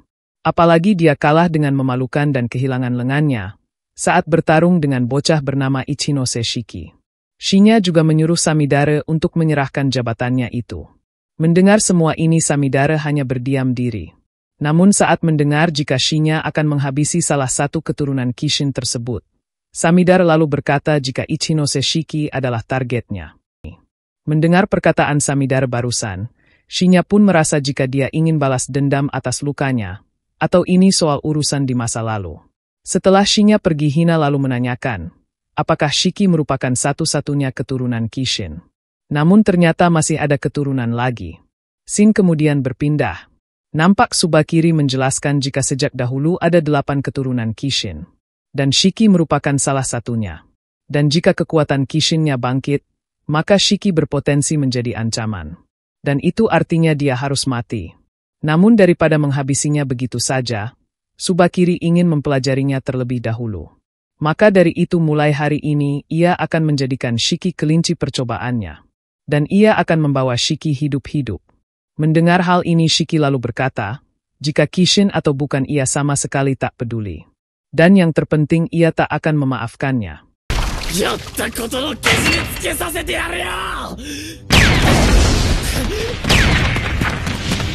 Sayangnya setelah beberapa kali menyerang, nampak Shiki mulai merasa kesakitan. Shiki menjadi seperti ini karena dia telah mengerahkan kekuatan darah sedahsyat itu. Dan darahnya akan makin cepat habis. Setelah itu nampak Tsubakiri kembali menyerang Shiki dengan kekuatan gravitasi. Dan ia juga akan menghabisi sosok yang ada di belakang pintu. Melihat Mei ada di sana jelas saja membuat Shiki merasa terkejut. Dan menyuruhnya untuk melarikan diri. Namun saat melihat Shiki diperlakukan seperti itu, Mei lalu menanyakan apakah itu cara Momotaro menghabisi papa dan mamanya. Ia sangat syok karena dia telah menghabisi kedua orang tuanya yang begitu berharga. Mendengar jika anak itu bernama Mei, Tsubakiri pun mengingat jika ia pernah menghabisi pasangan pria botak dan istrinya. Dan mereka selalu memanggil nama Mei. Saat itu mereka memohon kepadanya untuk mengampuni anaknya. Dan mereka bahkan rela untuk bersujud. Makanya dari itu ia membiarkan Mei lolos. Awalnya mereka sangat senang. Namun saat ia mengatakan jika setelah menghabisi mereka ia juga akan menghabisi anak itu, jelas saja membuat mereka nampak syok. Shiki kemudian meminta Mei untuk tak menangis karena ia pasti menang. Namun sesaat kemudian nampak Tsubakiri bersiap menghabisi Mei. Melihat ini Shiki pun merasa kesal, karena ia tak ingin kejadian yang sama terulang lagi di depan matanya. Shiki tak mau lagi hidup dalam penyesalan. Oleh karena itu sang MC berharap, ia mendapatkan kekuatan untuk melindungi. Dan sesaat kemudian hal mengejutkan pun terjadi.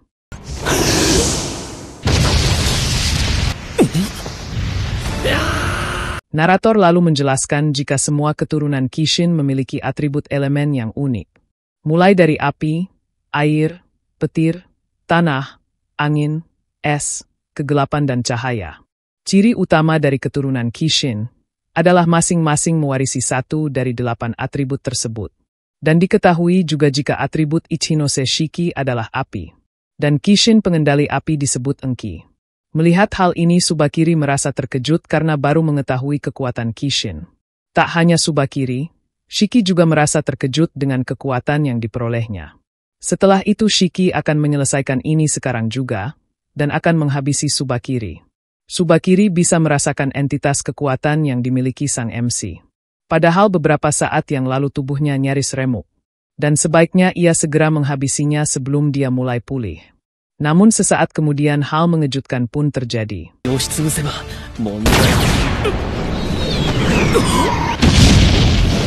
Setelah terkena serangan mematikan Shiki nampak Tsubakiri tak habis pikir. Padahal saat ini darahnya seharusnya sudah habis. Jika dia bisa melakukannya dengan sedikit darah, dia sangat berbahaya. Namun sesaat kemudian nampak Shiki terjatuh karena sekujur tubuhnya terasa sakit. Tak hanya itu kekuatan apinya juga tak bisa ia kendalikan. Melihat hal ini Tsubakiri pun merasa senang. Dan ia memutuskan untuk menghabisi Shiki. Ia batal membawanya hidup-hidup. Dan akan membawanya dalam keadaan menjadi jasad. Setelah menghentikan pergerakan Shiki dengan jurus gravitasi, Tsubakiri juga akan menyerang Shiki dengan jurus pamungkasnya.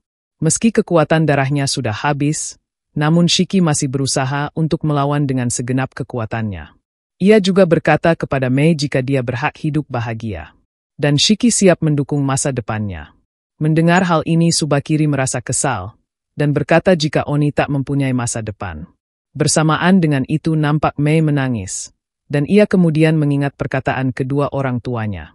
Saat itu mereka berkata, jika pasti ada orang yang mendukung kebahagiaannya. Dan setelah mengingat hal ini, Mei lalu berteriak dan memberikan Shiki semangat.